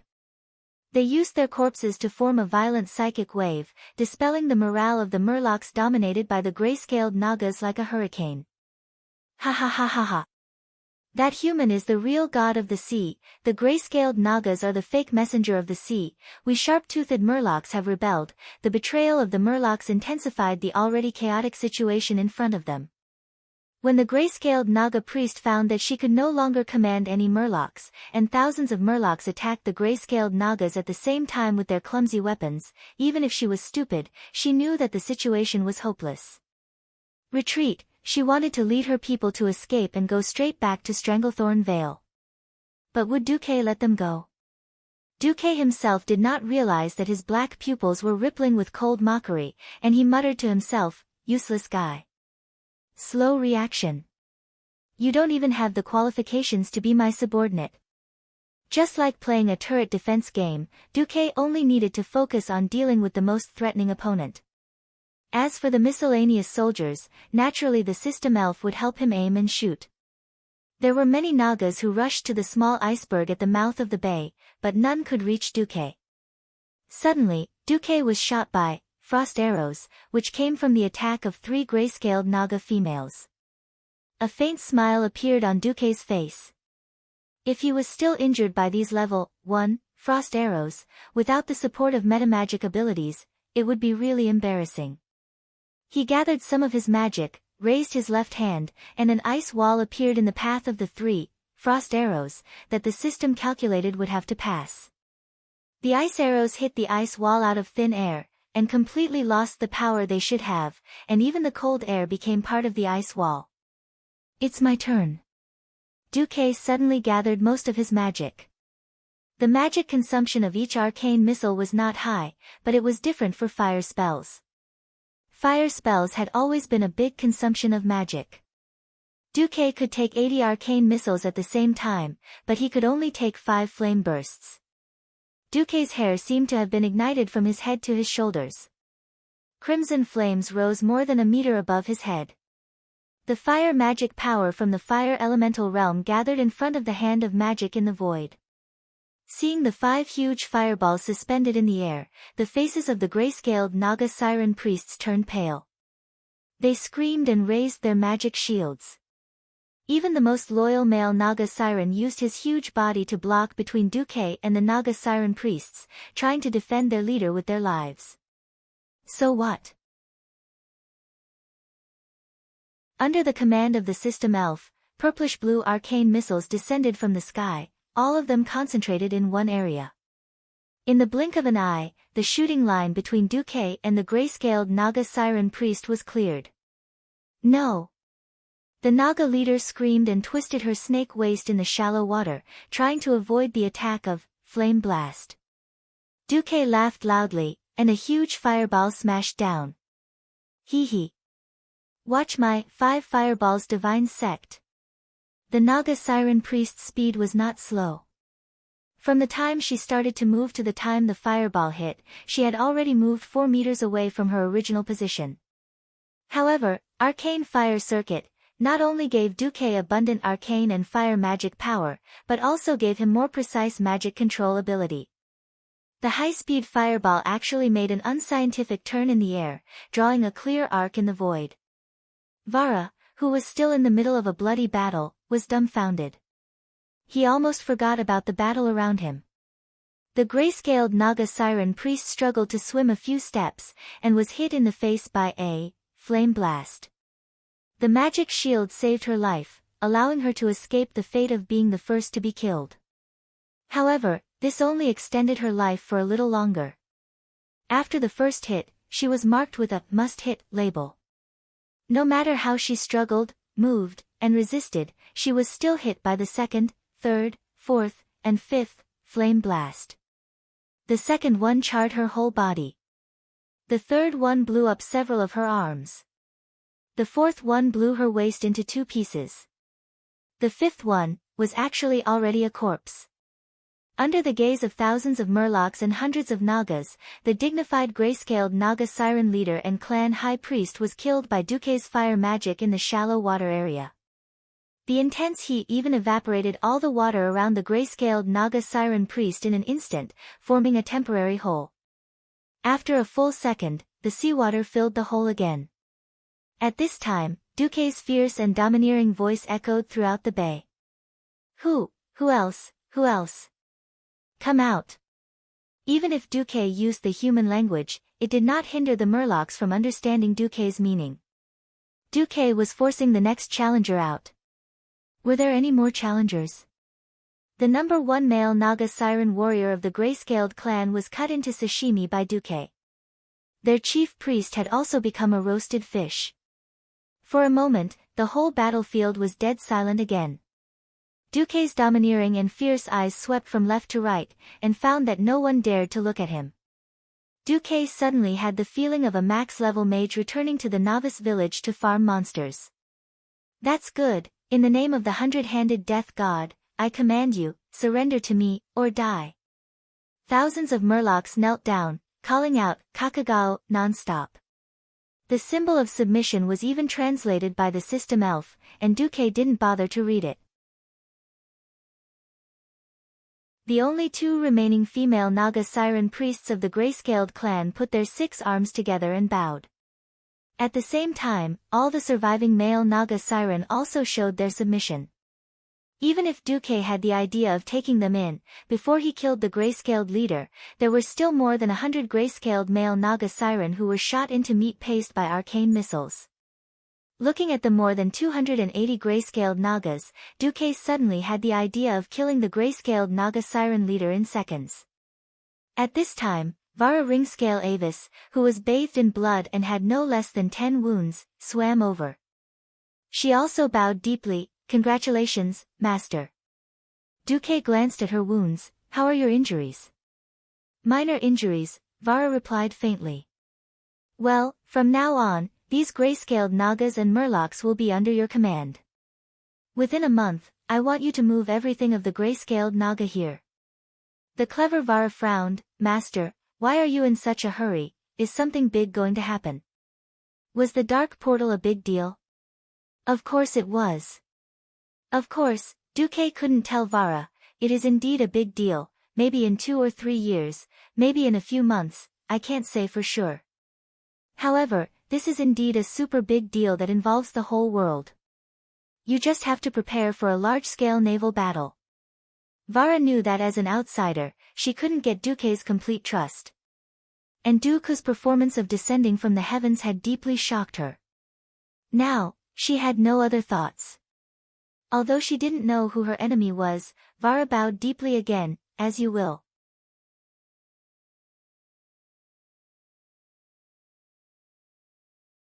Chapter 60. It was another glorious victory. More witnesses, more spoils of war. For 3 days in a row, the corpse of the gray-scaled Naga leader and hundreds of Murlocs hung in the port of Stormwind. Most of the Naga and Murlocs within 300 nautical miles of Stormwind have been wiped out by His Excellency Duke Marcus. Fishermen, you can fish to your heart's content.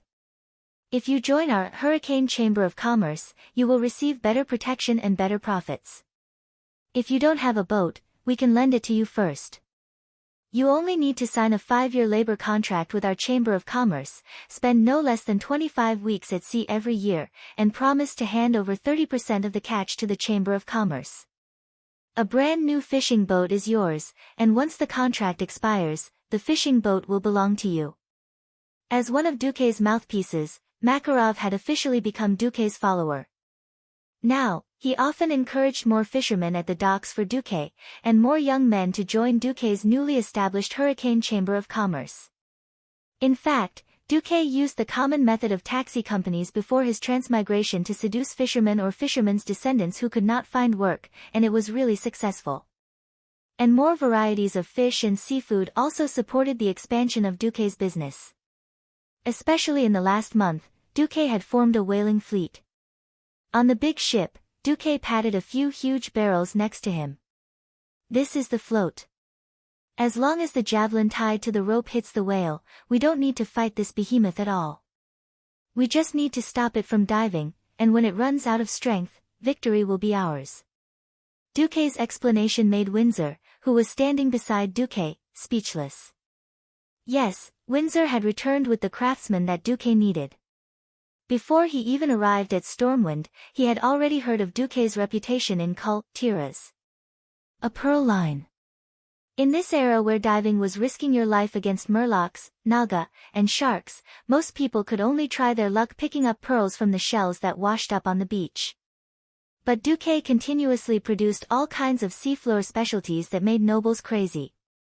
The appearance of the pearl sea route also stimulated the merchants of Kuldilas. A bet of 500 gold coins. There were more than 2 zeros. Therefore, Windsor simply said that he was sent by the owner of the pearl line to recruit craftsmen.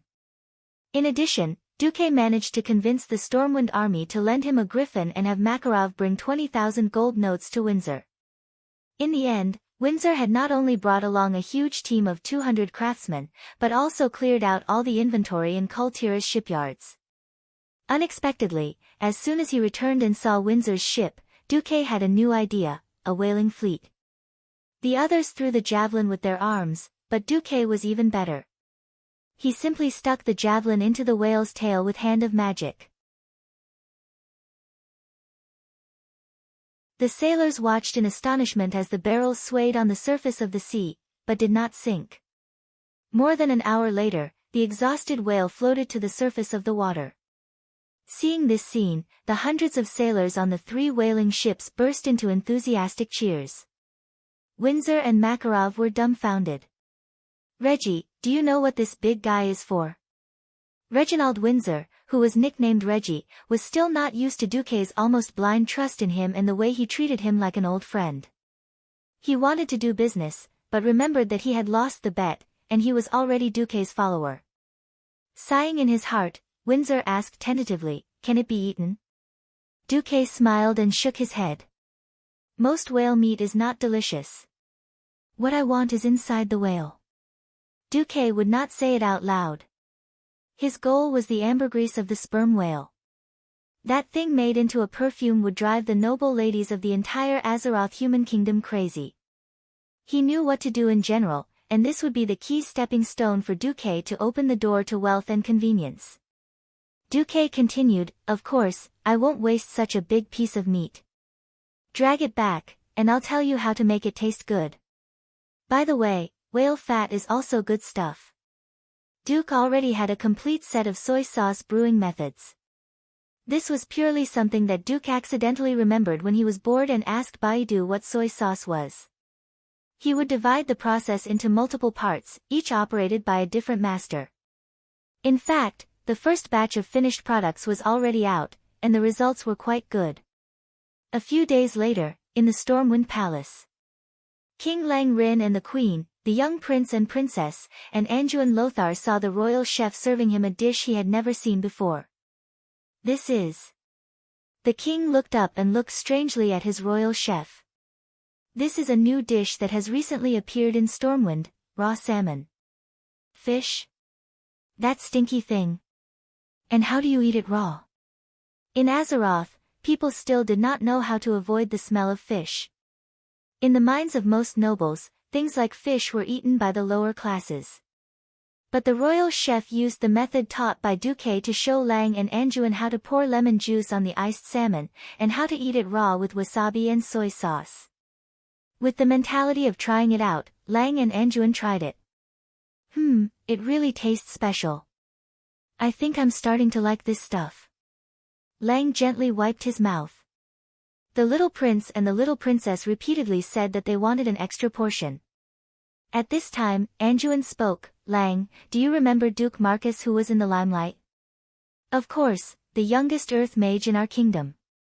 When answering, Lang also glanced at the fan-shaped red coral placed in the center of the dining room. The fiery red coral had a radius of nearly a meter, which was given to the king by Duque. Why? This thing was also made by him. Oh. Isn't he a mage? How did he become a chef? King Lang was curious. In fact, this mage Marcus has done a lot of things. Anduin told Lang one by one what Duque had done recently. From taking back the Naga and Murlocs, forming the Pearl Sea route, to expanding the fishing range of fishermen, to whaling, to making spices such as soy sauce and wasabi. The more Lang listened, the more he liked it. I like this little guy. My tax officer has mentioned him to me more than once. He pays taxes on time and in full in one go. It seems that we are going to have a good year. Unfortunately, Mediv is missing, otherwise I would have recommended this dish to him. The problem is that recently, he officially submitted a report to me, hoping to form a whaling team of 200 men using javelins and cannons, and to expand a large stone pier.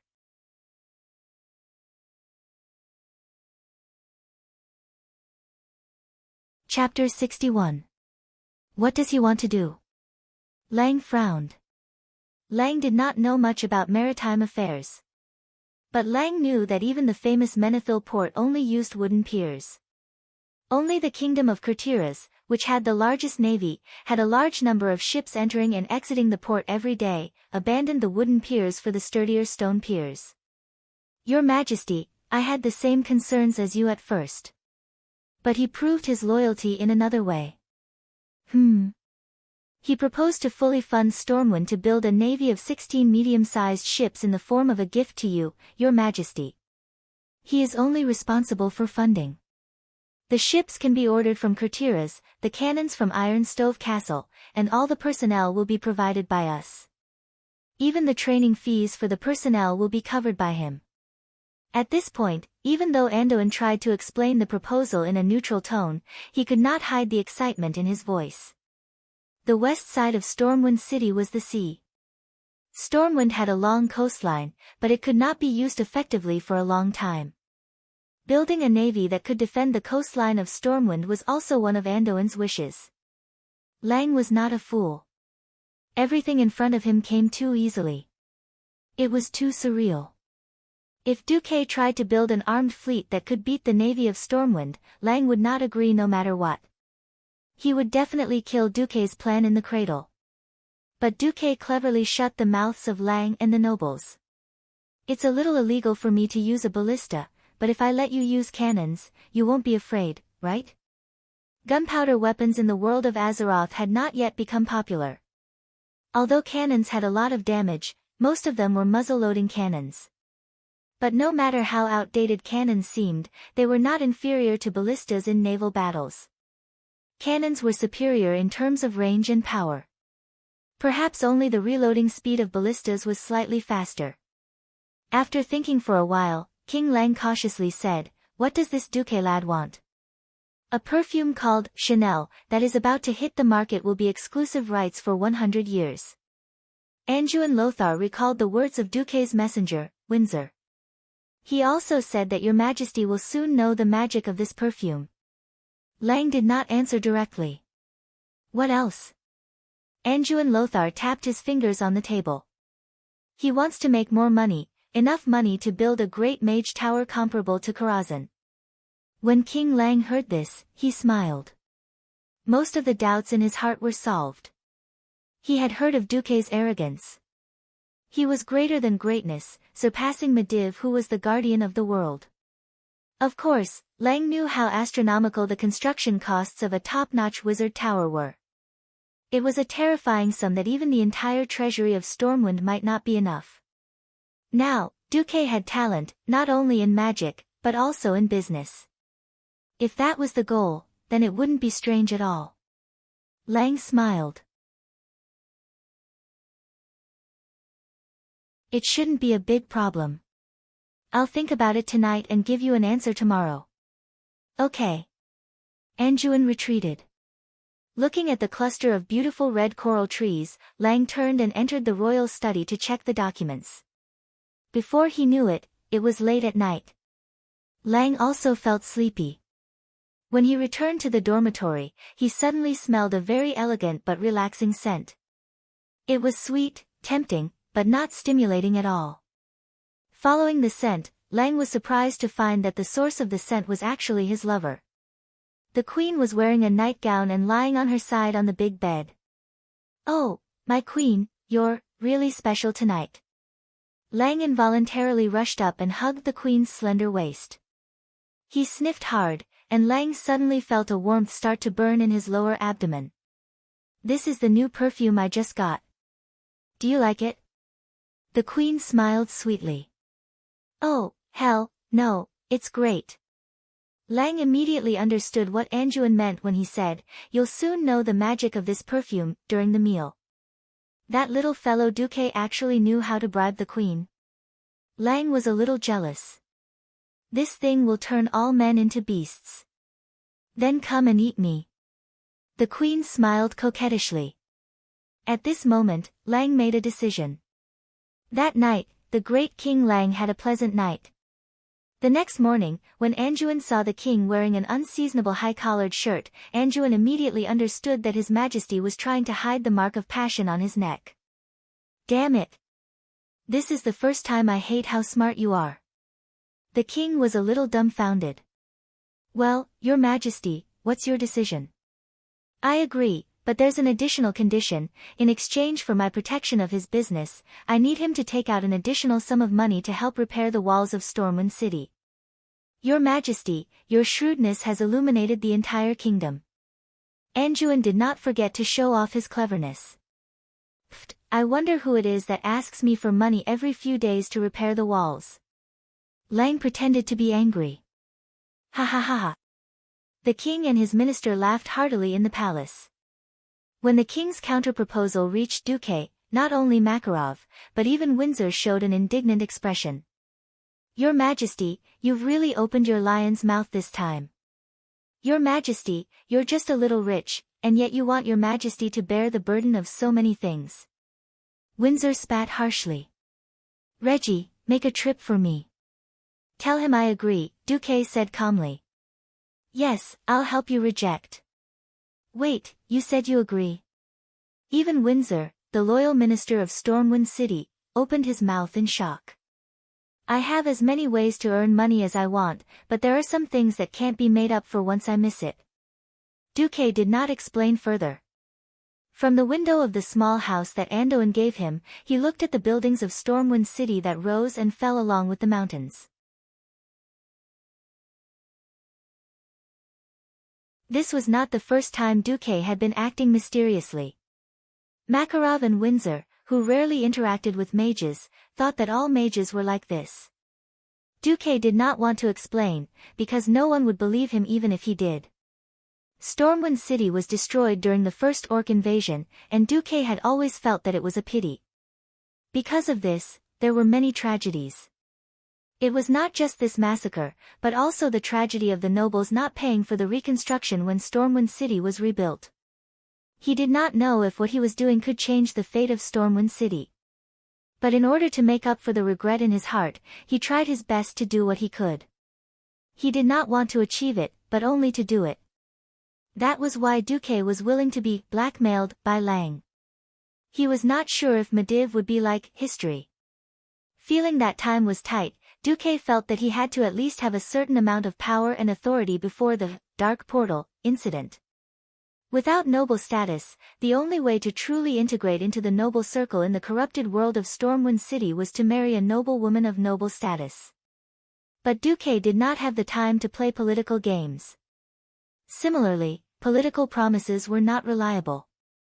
Since that was the case, if he wanted to have the authority of a chess player in the shortest time possible, he had to find another way. Now, it was clear that Duque had succeeded. Once the news spread, Duque quickly gained a new nickname, Sea King Duque.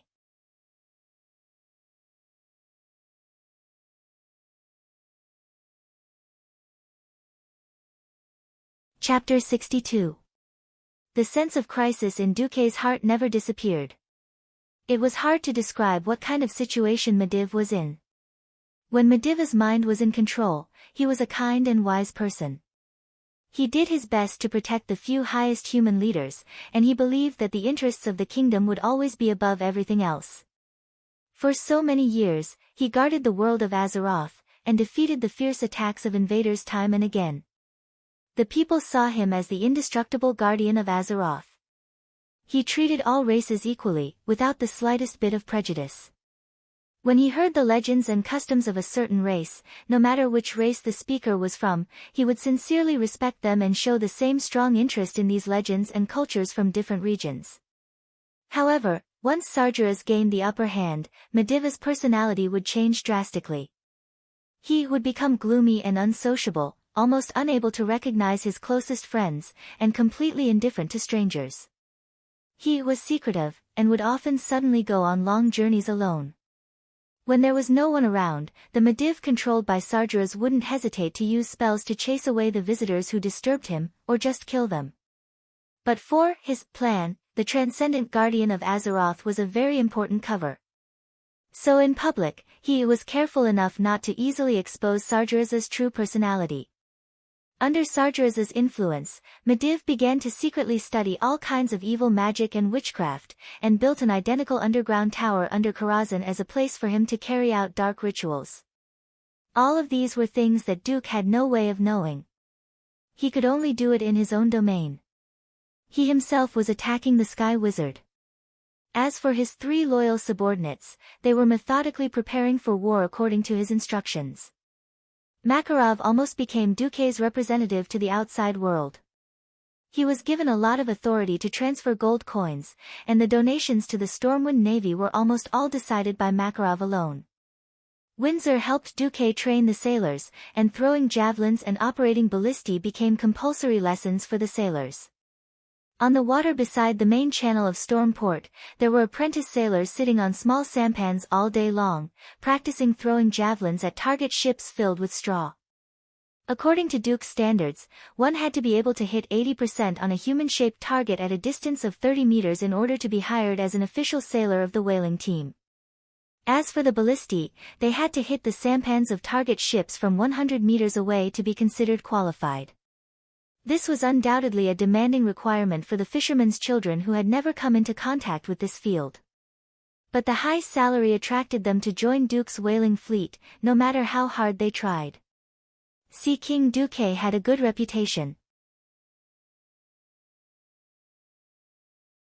Duke ordered that the parts of the whale that did not taste good be marinated with ginger and other spices, and then sold to the commoners at a low price. That low price made most of the poor people who could only eat black bread able to afford whale meat. Whale meat, which wasn't too fishy, became one of the main sources of food for the poor in Storm City. Improving their meals was originally something that the poor could only dream of, but this in turn stimulated even more commoners to join Duke's whaling fleet. With the support of sufficient funds, Storm City, which never lacked labor, launched 3 major projects at the same time. The first was to build a huge stone dock. The dock was 30 meters wide, and the farthest end was 100 meters long. The overall shape was similar to a huge king character. There were 5 such docks, which could accommodate more than 60 medium-sized ships at the same time. The second was the expansion of Storm City's military port. In consideration of the invasion of foreign enemies, the military port was built as a safe haven, with 2 huge sluices at the outermost ring. The third was the shipyard. The huge shipyard could build 3 large ships of nearly 50 meters at the same time. Of the 3 projects, the dock was the fastest to be completed. Originally, dumping stones into the sea, driving piles, and fixing the foundation of the dock were extremely time-consuming and laborious. However, a miracle happened. Every evening, when the workers finished their work, the next morning, they would find that the piles had been firmly driven into the stone seabed at the bottom of the beach. There were even people who wandered around at night who reported to the city guards that there seemed to be large creatures appearing in the water at night in Stormport. However, the guards did not receive a single report of casualties. Once, a drunkard lost his footing and fell into the sea in the middle of the night. As a result, he was sent to the beach when the tide was low. Well, it was the kind of creature that suddenly flew out of the sea, drew a parabola in the air, and then landed on the beach where there were people on the beach. The two old sailors looked like they had seen a ghost. Then, Windsor went to advise them, and even avoided reporting to the city guards. However, Lothar still summoned Duque once because of this. Storm City has never rejected friendly foreigners. Mr. Duke Marcus, are you sure you don't need to add some Naga names to your employee list? Sir, I don't think that's necessary for the time being. Duque replied humbly. Actually, I have a hunch that you want more than money and reputation. Lothar said calmly. What I want will not harm the interests of Storm City. On the contrary, we should be one. Time will prove everything. Duque still replied calmly. Lothar sighed. Well, it seems that you have a unique view on maritime affairs. You are much more proficient than a non-swimmer like me. The plan of the port that you submitted, all of my captains think that it is perfect. As for the design of the civil port, I will leave it to you. We are also willing to listen to your opinions on the military port. Just like that, as the designer of the new storm port, Duque was given more autonomy. First, Duque set a direction for the entire port, be it people or goods, to move clockwise. This would avoid chaos, and it would be the same if the time came. Between the military port and the civil port, Duque thoughtfully suggested to build a moat to separate the civil port for the sake of militarization and confidentiality. In addition, a large number of antlers and tall walls should be built. To the south of the military port was the civil port. All the warehouses were set between the military port and the civil port. Intentionally or unintentionally, Duque left a huge passage between the gates of Storm City and the port that could allow 100 people to walk side by side at the same time. Next to the warehouses was a 50-meter isolation belt, and then the city walls of Storm City. Inside the city walls was the newly built fish market. After all this was done, 3 months had passed. Suddenly, a new piece of news came. At the upcoming New Year's banquet, Mediv, who had suddenly returned, would attend.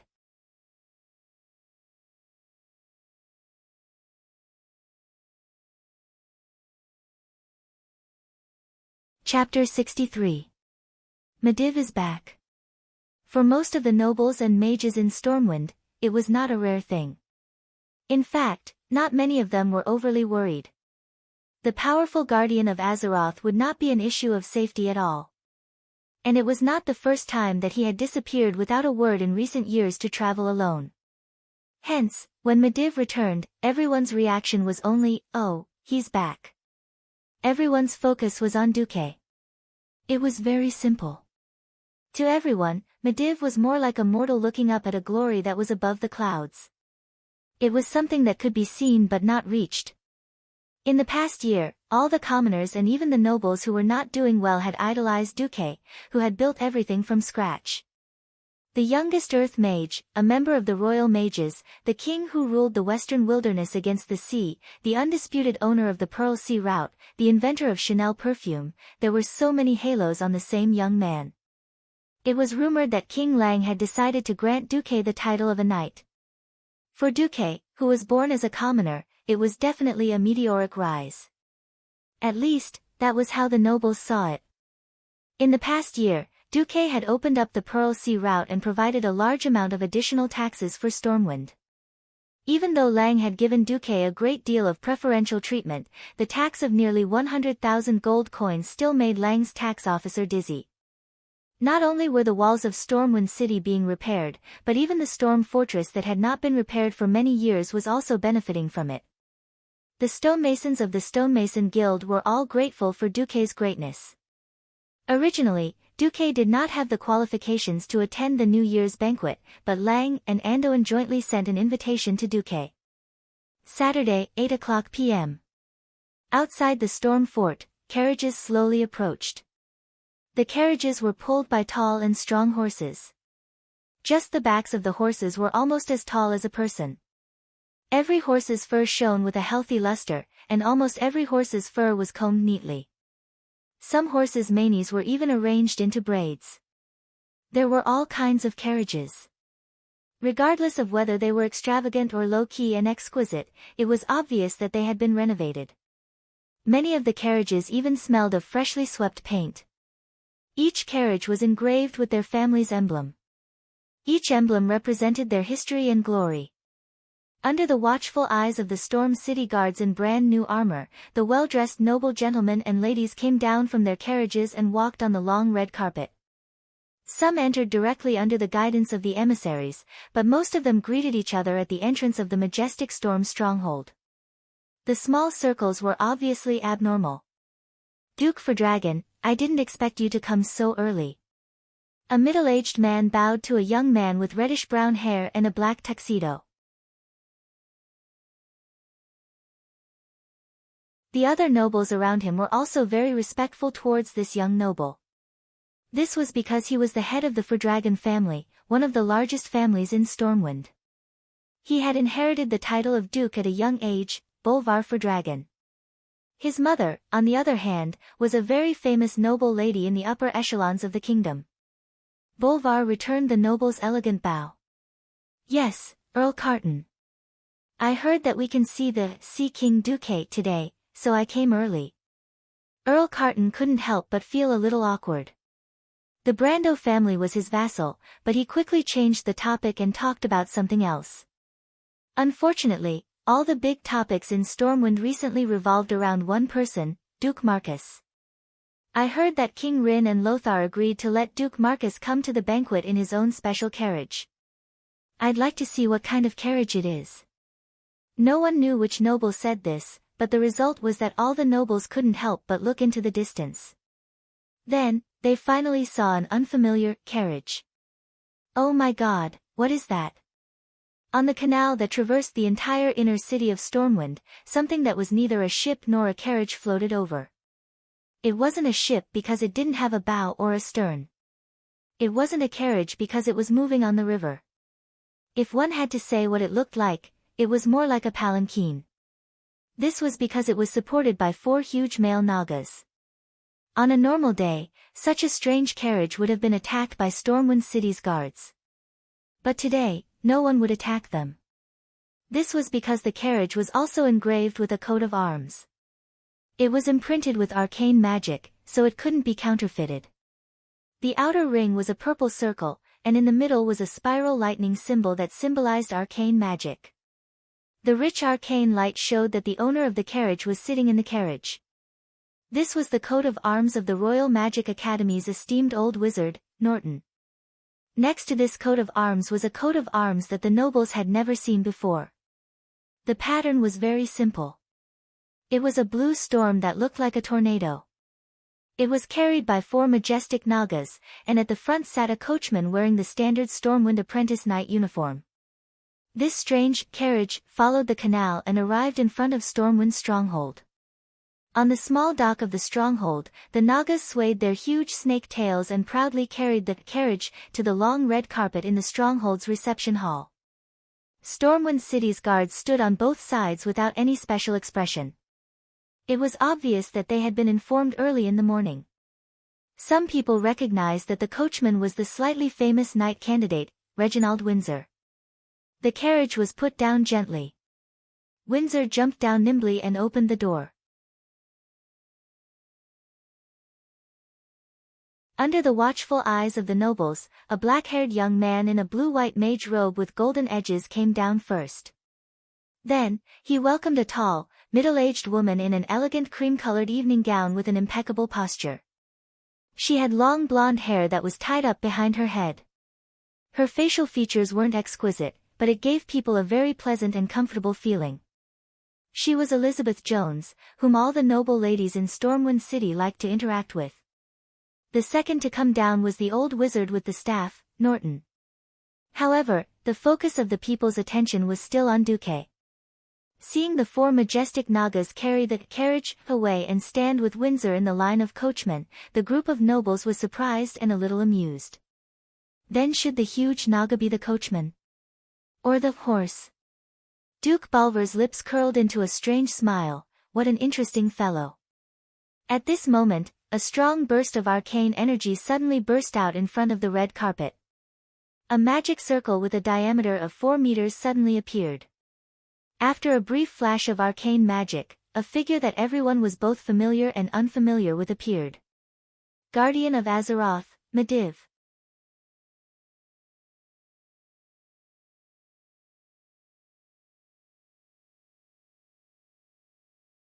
Chapter 64. The reaction of the royal guards of Stormwind City was a benchmark after the blue-purple arcane light and the flowing light ribbons filled with runes floated away. As the royal guards who had witnessed Medivh's magnificent appearance countless times, they did not move at first, but in the next moment, at least 10 guards chose to hold their spears horizontally at high speed. The steel spears in their hands that were more than 2 meters long were never just for decoration. But halfway through their stances, they clearly showed signs of hesitation. Every guard recognized that it was indeed Medivh, but they all had doubts. Under that face that they had seen many times, was it really the same soul? In the past, no matter how strong Medivh was, he always had a modest, kind, and comforting face. Some people even suspected that he was not a powerful mage, but an artist. Now, his chin was slightly raised, his gaze as sharp as a knife. With a fierce arrogance, he swept his gaze around with the aura of a king. Unlike the blue and white mage robe that symbolized the glory of court mages that he often attended formal occasions, today he wore a cloak made of soft black feathers, a very casual mage robe made of velvet. His hair was not properly combed, and it looked a bit like a chicken nest. Most importantly, there was not a single emblem of Stormwind on him. This was the most important New Year's banquet for the upper nobles of the kingdom. On this occasion where etiquette was the most important, as the closest comrade of King Lang, the highest existence in the field of magic in the kingdom, Medivh actually did not give face and did not even bring anything to show his status as a court mage of Stormwind. Not just the guards, but even the nobles were stunned. No matter how arrogant they would not forget that the reason they could live such a comfortable life was inseparable from the protection of Medivh. In the north, Kuel Salis, Alterac and other areas all had the presence of troll clans. It should be said that most countries had the existence of organized foreign enemies, only Stormwind was the most comfortable. This was largely because of the existence of Medivh. What the hell was Medivh doing now? For a moment, the atmosphere at the scene froze. Medivh did not care about the gazes of the nobles and guards at all. He, or rather Sargeras, looked with interest at Duque not far away. Hey, didn't expect to see you here. Duque, kid. Kid. Duque's eyelids twitched. He saw the words in the system prompt, you have received deep attention from Medivh, who is completely controlled by Sargeras. He bowed to Sargeras and said in a clear voice, I didn't expect to see you here either, respected guardian. I heard that you were missing. During the time you were traveling alone, everyone was worried about you. Although it feels like you're a different person when we meet again, it doesn't matter. The Guardian's health is the guarantee of the kingdom and even the world of Azeroth. Sargeras was amused by Duke's words, which were neither servile nor overbearing, but seemed to have a hidden meaning to them. He cast his gaze on the Nagas beside Duque's carriage. Facing Sargeras's aggressive gaze, the 4 majestic Nagas trembled involuntarily, with deep fear in their eyes. They didn't know that this fear from their souls was because their ancestors, a group of elves with the High Elf Queen Azhara as the core, had been loyal to Sargeras.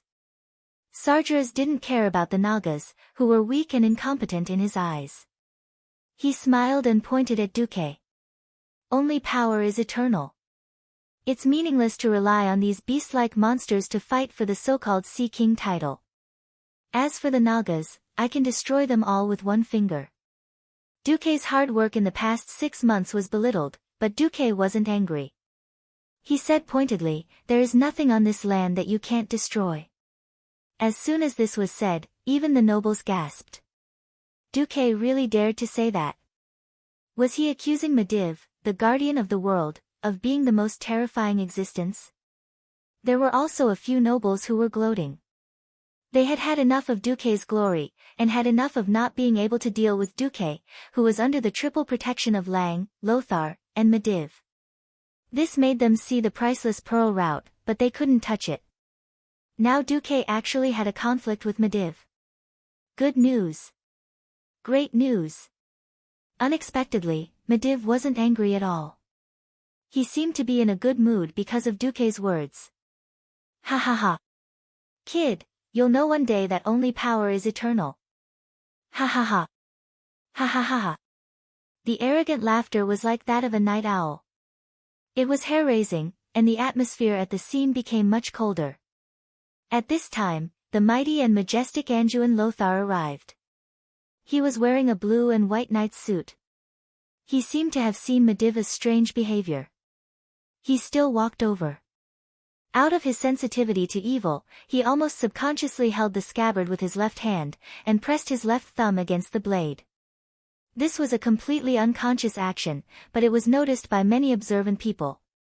Medivh? Anduin said in a probing tone. Yo, my old friend. Medivh, who was controlled by Sargeras, had a slightly mocking expression on his face. Immediately after, he put on a warm expression and opened his arms. Because he was still wearing the black feather cloak, he looked like a goshawk pouncing on its prey. Anduin resisted the strange and ominous intuition in his heart, and his body stiffly accepted the hug of Medivh. Seeing this scene, Duque secretly heaved a sigh of relief. He knew that there probably wouldn't be anything major tonight. Demon King Sargeras had endless life, and it wasn't the first time he failed to invade Azeroth. Every failure made him extremely ashamed and angry.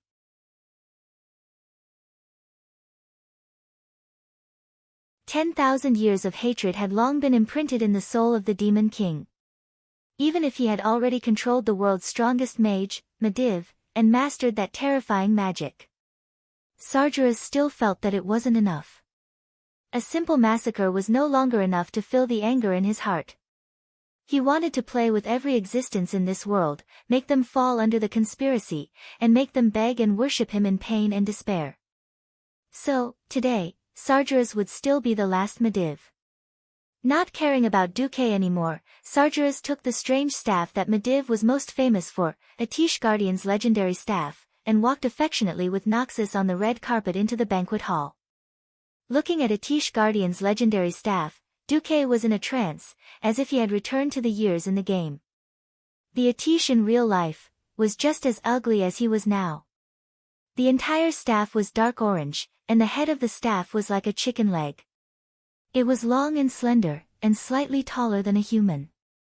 The biggest feature was that every once in a while, there would be 3 translucent crows circling not too high above the head of the staff. Duque was a little embarrassed, but his heart was burning with eagerness. He didn't know if he would have the chance to obtain this one and only artifact like in the game in this life.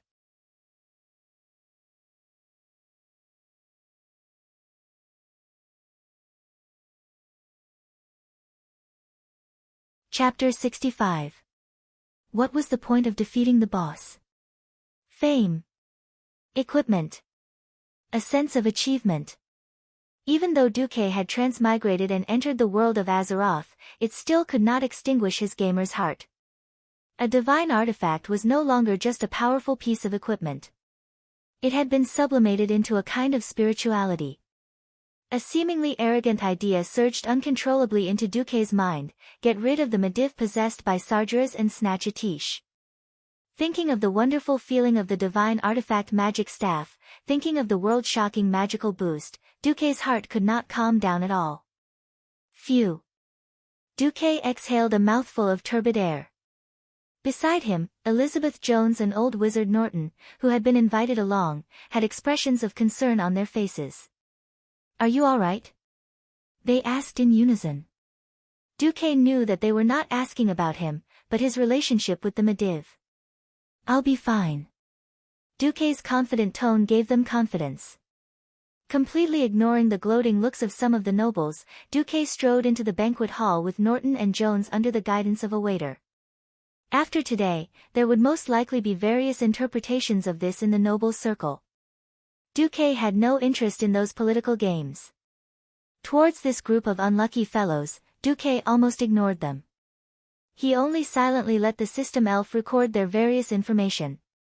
The luxurious banquet hall was slightly larger than a football field. Not only was it resplendent, but the tall ceiling was full of magnificent murals. Humans used such an artistic form to record civilization and history. On the huge dome murals, Duque saw the 7 kingdoms of the humans, the high elves Kuel Salis, the dwarves Iron Furnace Fort, and Thoradin the Great defeating the Troll Empire. Duque was so fascinated by the murals that it made Lady Jones beside him anxious. "Yo, my sea king. The New Year's banquet is a very important gathering of the nobles. Although I know that you have a high status as a mage, having a good relationship with the nobles is beneficial to the expansion of our business. I'm begging you, for the sake of your Magus Tower, at least come with me to visit a few of the most important nobles." It was already an open secret that Duque was earning money to build the Magus Tower. It was precisely because of this perfect excuse that the neutral nobles no longer held a grudge against Duque. With Jones, who was very popular among the noble ladies, the perfume was selling like hotcakes. However, Duque shook his head at Jones and said, "Something big is going to happen tonight. I suggest you put away your thoughts of promoting your business first." Jones' body suddenly stiffened. Even after so many months of happy cooperation, she still couldn't figure out what this young man was thinking. His mind was detached from the world, and his eyes always seemed to fall on a place beyond the imagination of the world. Lady Jones didn't dare to disobey Duque. After all, Duque was almost her boss, and 90% of her business was related to Duque. At this time, the messenger announced, "King Lang and his wife have arrived." Lang, who was wearing a dazzling golden robe, held the hand of the beautiful queen and his children, and walked into the hall with the guards opening the way. On the high platform that had long been prepared, the bright light of the huge candlesticks allowed everyone to clearly see the details of every gold ornament on King Lang. Lang was full of smiles. The situation of the kingdom had improved, and the return of his friend Medivh had put him in a good mood. Everyone could feel the king's success. "Guests, all the people of the kingdom, welcome here. I, Lang Rin, am pleased to host the New Year's banquet here. In the past year, the whole kingdom has been prosperous, and the people have lived a better life than before. Here, I would like to make a grand introduction to everyone and thank a young man. He is our new member of the royal family's mages, the new Earth Mage, the owner of the Pearl Line, the sponsor of the new port of Stormwind, and the sponsor of the Stormwind Navy ships, Duke Marcus. Mr. Marcus, please come on stage." Lang opened his palm and pointed at Duque. Duque was also a little stunned. He didn't expect that Lang would introduce him to the entire noble class so grandly. This was definitely the king's favor. Suddenly becoming the focus of everyone's attention, Duque was also a little flattered. His slightly opened mouth showed his nervousness. "Don't be nervous, young man. You deserve it." The handsome Anduin Lothar came near Duque and patted Duque on the shoulder, encouraging him to go on stage. After Duque came back to his senses, the sly Anduin whispered, "I publicly support you because of the city wall." Duque didn't know whether to laugh or cry. "Lothar, can you not be so snobbish? Are you thinking about how to suck blood from me next year?" Under the watchful eyes of everyone, Duque went on stage. King Lang smiled at Duque and patted Duque's shoulder affectionately. He then slowly pulled out his golden sword that looked like an eagle spreading its wings. "Please kneel, young man." "Kneel? Kneel for what?" Duque couldn't react at all. Lothar, who was next to Duque, was still alert. He whispered, "His Majesty wants to confer a title on you. If you want to refuse, you can choose not to kneel." Is this considered a surprise attack? I've already transmigrated to this world and can't go back. I can either integrate into this world or be rejected by this world. There is no third option. All right. It's a title, after all. I'll just kneel then. After a brief daze, Duque still decided to kneel on one knee. King Lang was very satisfied. His half-squinted eyes were full of smiles. He brandished his gorgeous sword and tapped on Duque's left and right shoulders with the sides of the sword. Duke Marcus, I don't care where you come from, but since you are willing to serve Stormwind and offer your courage and wisdom for the benefit of the people of the kingdom, for the sake of the smiling faces of the people, I confer you the title of knight. I hope that you will continue to serve faithfully from now on and create more wealth and happiness for the kingdom and the people. Lang's words made Duque feel very comfortable. I, Duke Marcus, am willing to serve the people of Stormwind. No one noticed that Duque cleverly followed Lang's words and avoided the words kingdom and king. He only said to serve the people. Lang was very happy. Sir Marcus, I didn't mean to squeeze you. But the life of the people of the kingdom is still difficult. I hope you can perform better next year. I will. Duque stood up. He could really feel the envy, jealousy, and hatred coming from all directions. Conferring a title as a commoner, it was often only by making great military contributions that one would be promoted from the knight class. But Duque had completely bypassed the knight class and directly entered the realm of the true aristocracy. This was inseparable from his covert expansion of territory in Stormwind.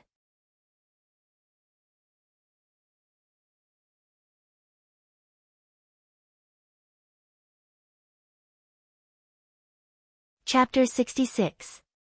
There was no doubt that Duque was the focus of the banquet. Even though Mediva's disciple, Khadgar, had officially become an earth mage, he did not change the topic. This was because Duque had become an earth mage at the age of 14, and now he was faintly touching the bottleneck of becoming a sky mage. No matter how hard Khadgar worked, and even though he had more knowledge than Duque, he had only become an earth mage at the age of 15. If it wasn't for Duque, he would have been the focus of the entire kingdom's upper echelons. Unfortunately, there was Duque. No matter how talented a genius was, in front of Duque, they would be overshadowed. Out of respect for Mediv, the nobles congratulated him verbally, but Khadgar could clearly hear the nobles' whispered comments. What? Compared to a true genius, Khadgar is only at this level. Lower your voice. After all, Duque is comparable to Mediva's 9th grade aptitude. Didn't you see that Mediv also said that he wanted to take Duque as his disciple? Khadgar should be happy. If Duque had become Mediva's disciple, would he still have the resources he has now? In the end, Khadgar was still a 15-year-old child. Even if he had a complicated past, he could not be as mature and steady as an adult. His forced smile could not hide his disappointment. He suddenly longed for Mediva's comfort. Only Mediv, the strongest mage in the world, the wisest and most forgiving senior, could give him comfort. He turned his head, as if he had been struck by lightning. What did he see? A cold master. If it was a dignified one, then so be it. But Mediv, who he had not seen for months, had a ridiculing expression on his face as if it had nothing to do with him. What happened to Master? Khadgar was stunned. Before the banquet officially entered the ball stage, there was still one more segment, and that was for the nobles or invited guests to present gifts to the king. Generally speaking, King Lang knew how to conduct himself. After all, this was a segment where the poor begged for tips, while the rich begged to show off. Presents were not just simple gifts. For example, if a poor fellow presented a poem of praise to the queen or the little prince or the little princess, they could also receive a reward from the king. Dumbfounded, Duque watched as a minor noble said to the king, "The beautiful queen is like the stars in the sky, blinking like a frog, blinking." He didn't know if there was a problem with the system elf's translation, or if it was a lousy poem. Anyway, Lang used a few gold coins to send this guy away amidst the laughter of the nobles. It should be the latter. It seemed that there were still different grades for performing. Duque also presented his gift. The ceremonial officer had seen Duque's gift before the banquet and decisively announced that Duque's gift would be the finale. Unfortunately, the Mediv also said that he wanted to present a gift, so Duque's gift was ranked second to last. The ceremonial officer first presented a golden-laid camphor wood box and a tray covered with red velvet to Lang. The strong camphor aroma of the camphor wood, with a cool and slightly spicy taste, had already shocked the spirits of Lang and the queen. "This is?" Lang asked with a smile. Duque spread his hand and motioned for the ceremonial officer to open it, and the nobles suddenly let out a whisper of envy. It was a snow-white pearl frost. It had whitening, acne, and freckle effects. This was a new gadget that had just become popular in the past week, and all the noble ladies who had used it said it was good. Under the manipulation of the pair of profiteers, Duque and Jones, this new gadget, a small round box the size of the palm of the hand, sold for almost 20 gold coins. Now, Duque had given several kilograms to the queen. The queen could clearly hear the exclamations of the noble ladies. The queen's eyes had already turned into crescent moons from smiling. "Oh, Sir Marcus has spent a lot.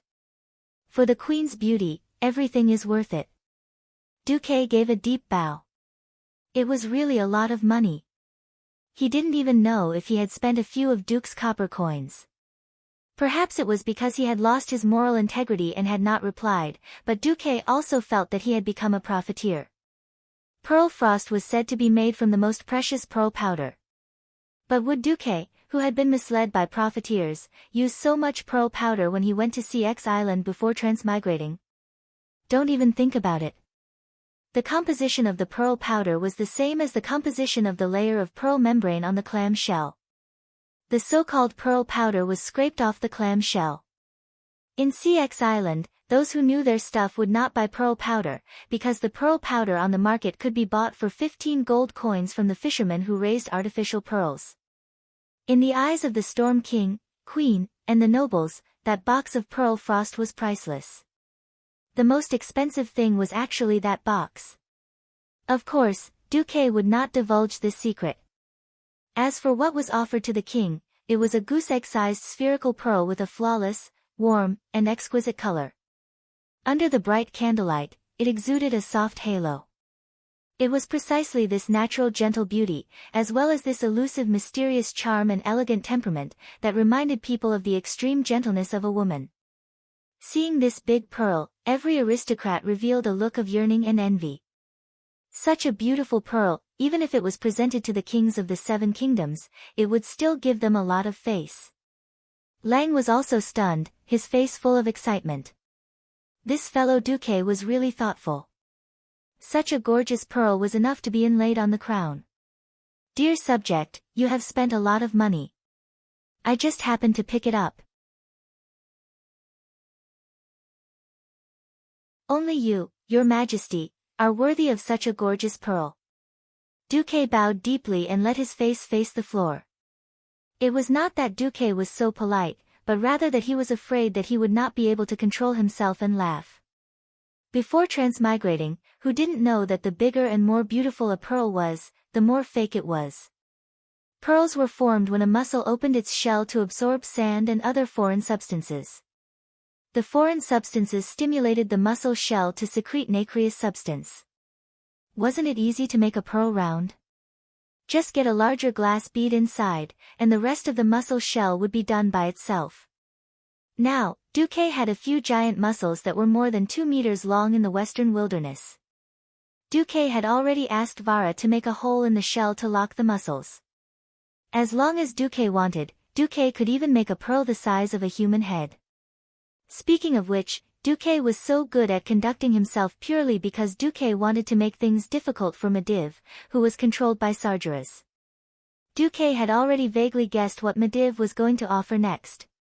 He wanted to hold up the hearts of Lang and Anduin first, and when Medivh threw their hearts down, they would be more deeply and in more pain. After receiving the king's praise, and after Lang promised to give more convenience to Duque, Duque retreated. The focus of the audience fell on Medivh, who had been looking at the audience with a faint smile and an unfriendly gaze.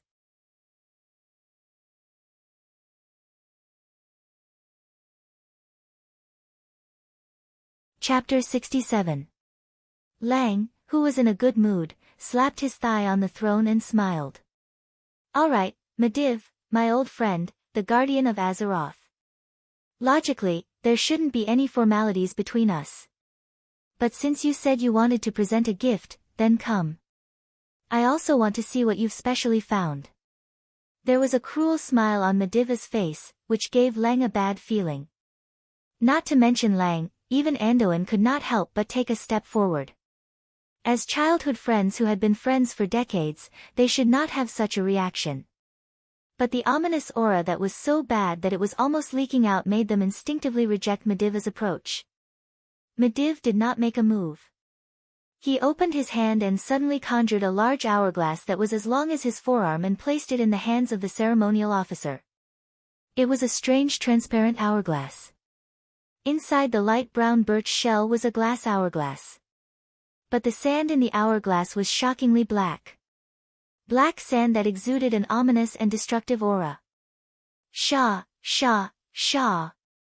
The sand kept pouring down, but the sand at the top of the hourglass slowed down very slowly. Rather than saying it was an hourglass, it was more like a strange magical device that was counting down. Seeing this iconic hourglass, Duque only felt his heart beating violently. This heartbeat was so violent that it felt like it was about to jump out of his chest.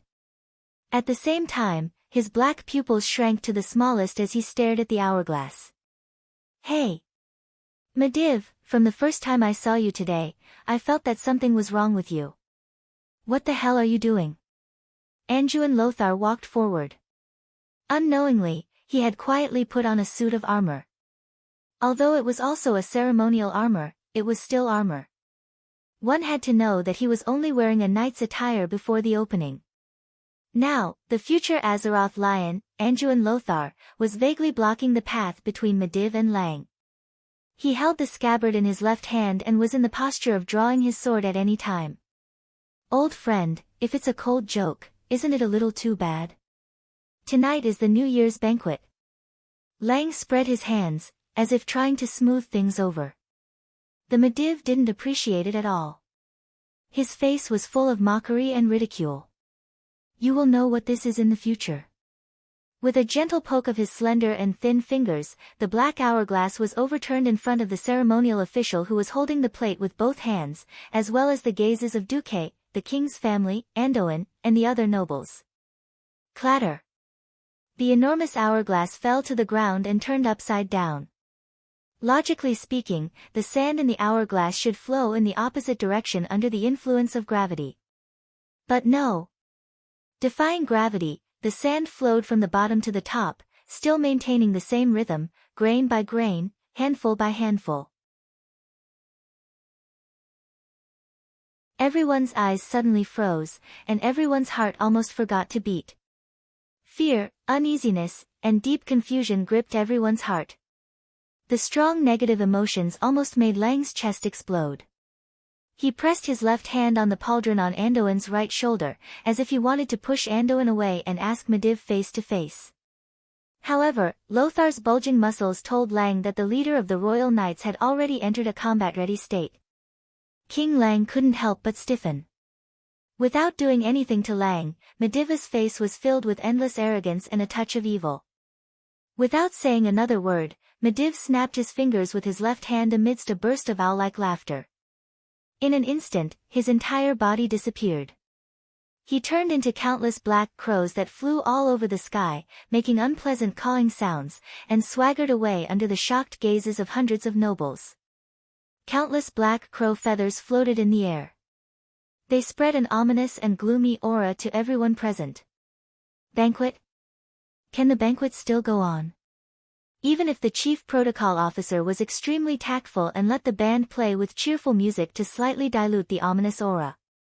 Unfortunately, no one would be in a good mood when they saw the black crow feathers on the ground and the hourglass that could actually flow sand in reverse. King Lang couldn't even hide his anger and confusion. He tried to continue with the banquet, but the attempt only lasted for 15 seconds. Lang nodded to the people below and left with his family. Following closely behind Lang's footsteps was the loyal Anduin Lothar, as well as dozens of fully armed royal knights who had arrived at the periphery of the venue. They were like a moving fortress, surrounding the king as he left. The banquet was not a good one. The nobles were also in a bad mood and dispersed one after another. Let's go, Duque said to Madame Jones and old Mage Norton, and was about to leave. Suddenly, 3 figures deliberately blocked in front of Duque and the others. Duque was stunned. He suddenly realized that he didn't know the person who was leading the group. The high-ranking noble with brown parting hair nodded at Duque. Hello, I am Duke Bolvar for Dragon. Upon hearing this name, Duque's heart trembled. Bolvar was not just any Tom, Dick, or Harry. In the original history of Azeroth, Bolvar would first become the regent of Stormwind, responsible for taking care of the young King Varian Rin. Later on, Bolvar was ambushed while fighting against the Scourge Legion, and the expeditionary army he led was wiped out. He was lucky enough to survive, with an inhuman body. The Lich King tried to turn him into a Death Knight, but he thought that his great will resisted the Lich King. Later on, after the Lich King's death, in order to suppress the Scourge Legion, he took the initiative to use his own body as a seal and became the next Lich King. It could be said that Bolvar for Dragon was the model of a holy knight, a model of human virtue. Towards such an existence, even if he was not as great as he would be in the future, Duque couldn't help but feel deep veneration. Hello, I am. Duque's sudden change in reaction was strange, but Bolvar didn't pay much attention to it, because he had more important things to do. Sir Marcus, may I come a little closer? Duque was puzzled, but still nodded. Bolvar moved closer and said in a low voice, I'm sorry to interrupt your journey, but Sir Anduin Lothar specifically asked you to come with me to the inner palace to discuss the matter with His Majesty. Duque was a little embarrassed. Am I being targeted by Lothar and King Rin? Duque turned his head and looked at Old Man Norton. The old man was tactful, then I will send Madame Jones back first. Windsor and your coachman will be waiting for you there. My apologies, Wizard Norton is also on His Majesty's list of enlistments. Bolvar added. Madame Jones tactfully gave a ladylike bow, then I will let the guards send me back.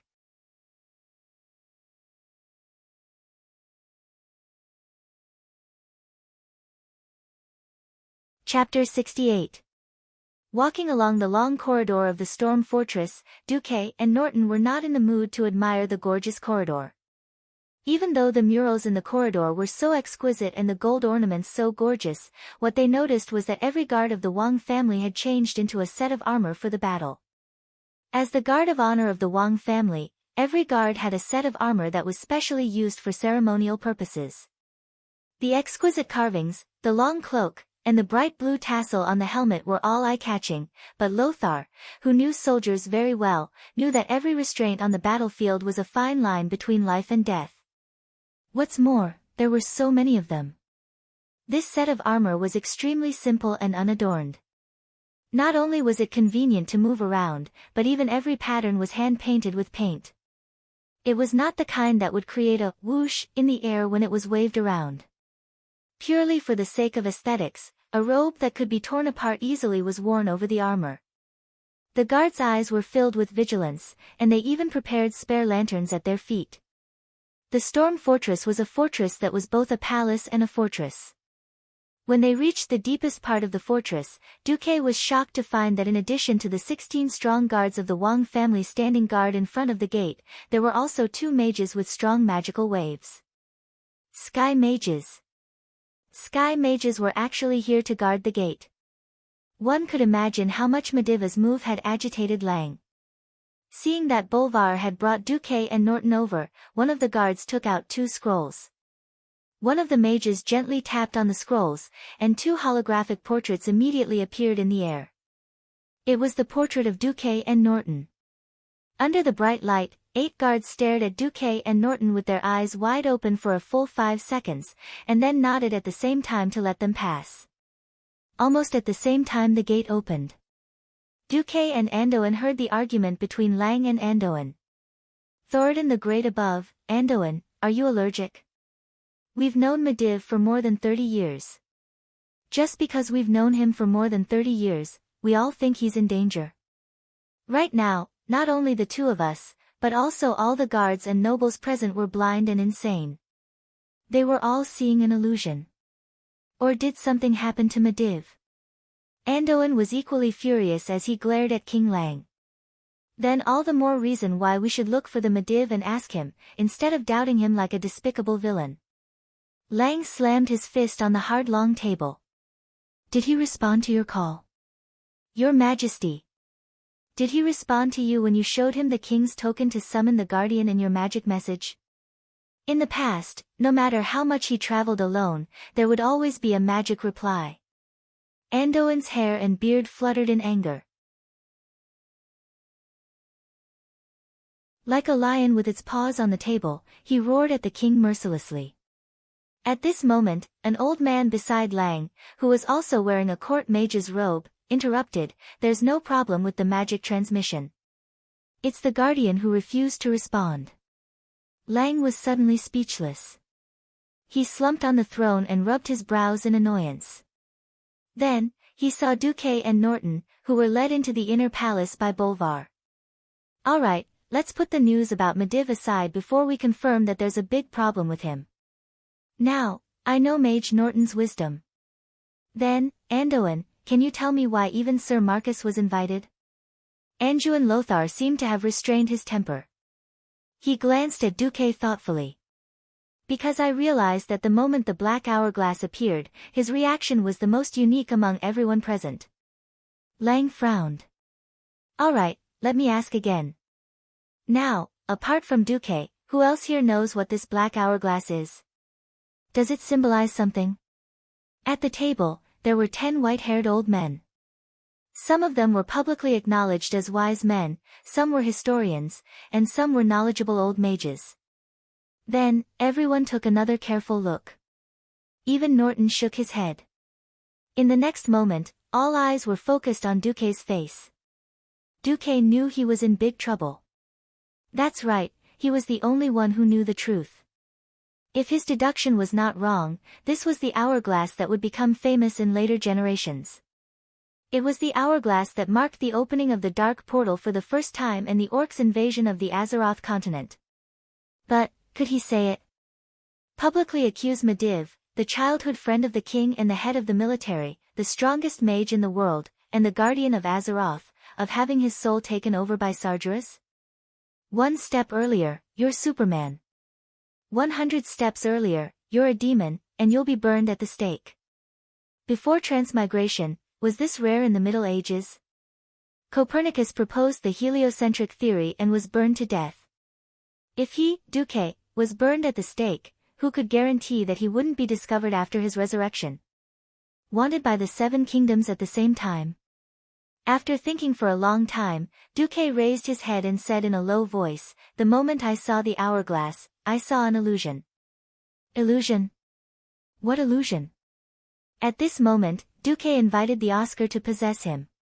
At this moment, Duque was a fraud. He was a prophet. His voice became ethereal and ethereal. Ominous. Death. And war. Everyone knew that this hourglass was evil. But death and war, these 2 words were serious. How long had it been since there was a real war on the continent?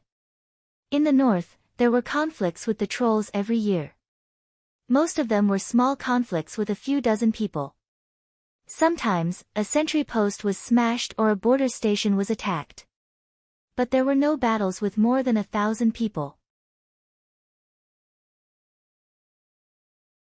Why did Duque mention the word war? The illusion I saw only lasted for a short moment.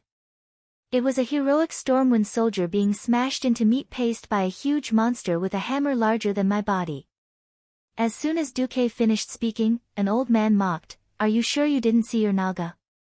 This was already a personal attack. Duque immediately put him on the Brando family's kill list, but his tone was still humble. "I'm sorry, it was a giant monster with 2 arms and 2 legs, just like you. But you can only reach his waist." Without saying anything more, Duque bowed to the king. If not for the Mediva's insolence, this would have been a slander.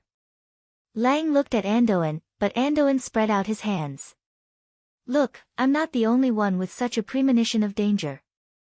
At this time, Bolvar for Dragon also stepped forward. "I'm sorry, Your Majesty, please forgive me for being blunt. Speak. At that moment, I also felt Mediva's contempt and hostility towards your majesty and the entire kingdom.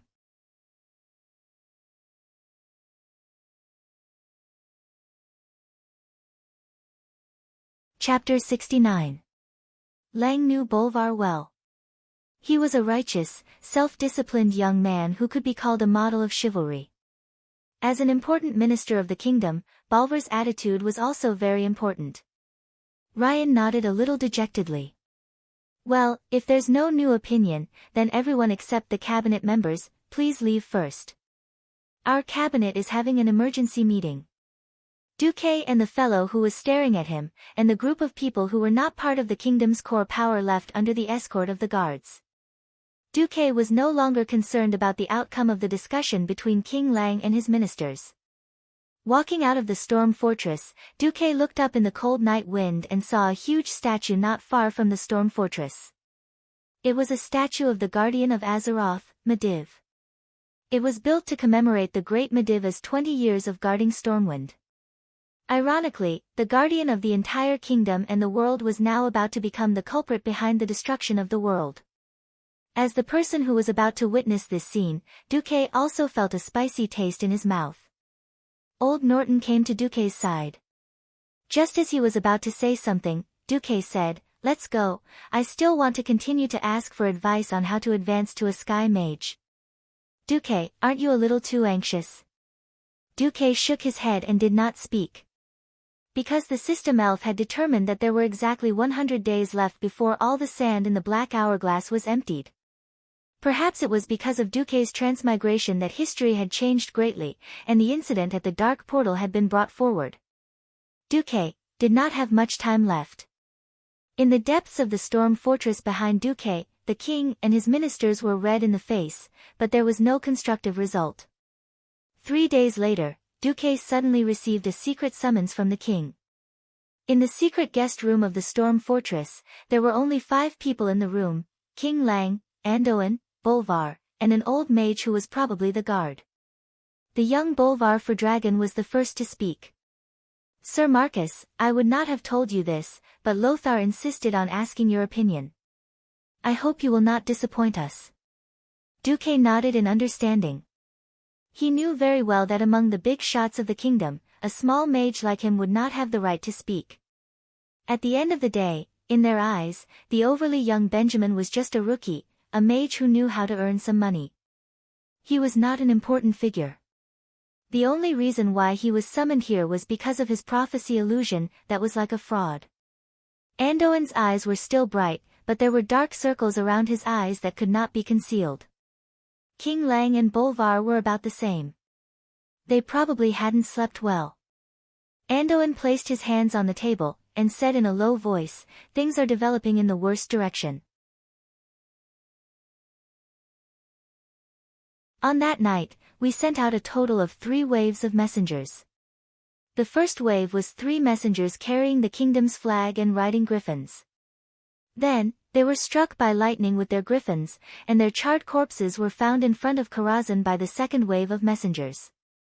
At this point, Andoin gritted his teeth and continued, to be on the safe side. The third wave of messengers was divided into 2 teams and followed far behind the second wave. They saw with their own eyes the second wave of messengers being turned into minced meat by magic missiles shot from the tower.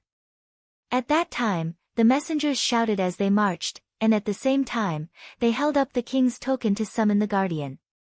It was a special magical ring. It was impossible for Mediv not to sense the messengers. Bolvar continued, then, Mediv allowed the third wave of messengers to send people to drag back the broken bodies of the second wave of messengers. At this time, Lang, who was sitting on the throne, clenched his fingers and pressed them against his forehead. The worst-case scenario is that our guardian becomes our greatest enemy. Apart from notifying the Tirisful Council, we have no other choice. Andoin slammed his fist on the table, making a loud noise. We don't even know what happened to Mediv. If he wanted to destroy Stormwind, he could do it alone. But why did he do such a thing? Of course, Duque knew the reason. The Demon King Sargeras wanted to vent his 10,000 years of resentment. For 10,000 years, he had failed to invade Azeroth many times, and even had his body destroyed by Mediva's mother, becoming a lonely ghost. Simple torture and killing could no longer appease the Demon King's anger. Sargeras not only wanted to completely destroy the reputation of the Guardian Mediv and the Tirisful Council, but he also wanted the whole world to crawl under his feet in despair and fear. These 100 days were the entertainment time for Sargeras to torture the people of Stormwind. To be precise, this was just the appetizer before the beginning of the destruction. Lang walked down from the throne and patted Anduin's shoulder gently to calm his anger. "Duque, we asked you to come, firstly to ask if you have seen anything else. Secondly, Anduin said you are very resourceful. After all, it's impossible for the kingdom to do nothing in the face of such a threat. Is there a way to successfully prepare for the possible crisis without causing panic among the people? You know, the news that the kingdom's most dependent guardian might betray the kingdom will cause the people to fall into great panic." Duque pondered for a while, and thought to himself, "Oldmy, since you're not being kind, don't blame me for pulling out the black technology that doesn't exist in this era." Then, Duque raised his head and answered loudly, "We can strengthen 3 aspects: propaganda, early warning, and strengthening the army." King Lang didn't expect the young Duque to have any opinions, but he didn't expect Duque to be so confident. "Go ahead. Propaganda is to inform the people that the monsters in the Elven Forest have recently mutated. A while ago, I hunted down a gnoll hog who had transformed into a giant. That guy is more than 12 feet tall. And the other gnolls are also more than 7 feet tall. This is already a great threat to the lives of the people, so Stormwind City has decided to strengthen the security around the Elven Forest." A 12-foot gnoll. Damn it, that's already a giant. Why haven't I heard of this? King Lang muttered. "Your Majesty, it's actually in the report I gave you, but you don't have time to pay attention to such small-scale monster attacks," Lothar reminded. Bolvar pursed his lips. "That's a good reason. We can take the opportunity to let the towns reorganize and expand the militia. After the busy farming season, there will be an hour of training every day so that the people can receive basic military training. What about weapons and equipment? Do we have to arm the farmers in advance?" Lang's rhetorical question made Duque realize that no ruler wanted to see farmers with weapons, no matter what era it was. Anduin glanced at the king.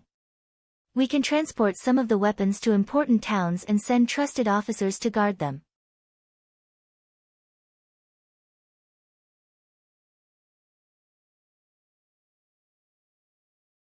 Chapter 70.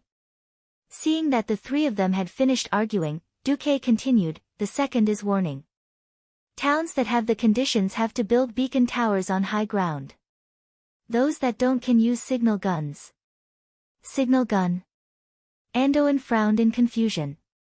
Duque explained to Lothar that he had come up with the idea after seeing the dwarves' firearms. The effect was a bit like fireworks.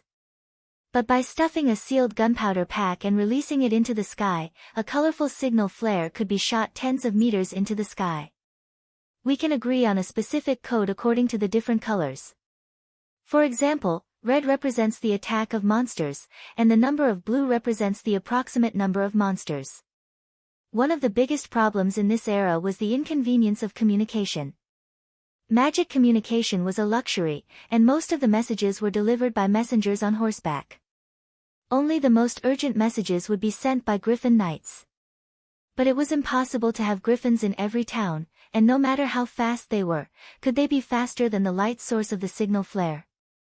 Lang, Anduin, and Bolvar were all people who knew about the military, and thought that it was a wonderful idea. The 3 of them looked at each other and saw the approval in each other's eyes. "Not a bad idea, I agree," Lang decided. Then the third one, strong army. "I don't know about the training of the kingdom's soldiers, but I think if the enemy is really as tall and burly as I imagined, I can help the kingdom in my own way." Anduin was slightly curious. "The figures of the male Naga under me are similar to the ones I saw in my illusion. Can I let them be my sparring partners?" "Sparring partner?" Upon hearing that, Anduin immediately realized that he had made a mistake in his military training. He had placed too much emphasis on human combat training. Regardless of what the tall monster Duque mentioned looked like, at least Anduin had seen trolls. There were indeed no trolls in the territories of Stormwind, such as the Elven Forest, the Western Wilderness, and the Red Ridge Mountains. But there were in Stranglethorn Vale further south. It was not impossible to use the tall trolls as an imaginary enemy. Even if it was a false alarm, the territory of Stormwind would expand towards Stranglethorn Vale in the future. Any other suggestions? Lang asked. I can't think of anything else for now. Lang repeatedly asked about Duque's hallucination until Duque could no longer provide any more information. Only then did the three of them let Duque leave. After Duque left, Lang suddenly asked, "What do you guys think?" Bolvar was the first to speak. If Duke Marcus is a spy, then he must be the worst one in history. The threat that Medivh poses to us is real. Even if I think about it 100 times, I still can't figure out how the method he proposed is detrimental to the kingdom. Anduin shrugged. My intuition has always been accurate. Duque will not harm us. But I feel like he's hiding something. Hide? Lang asked.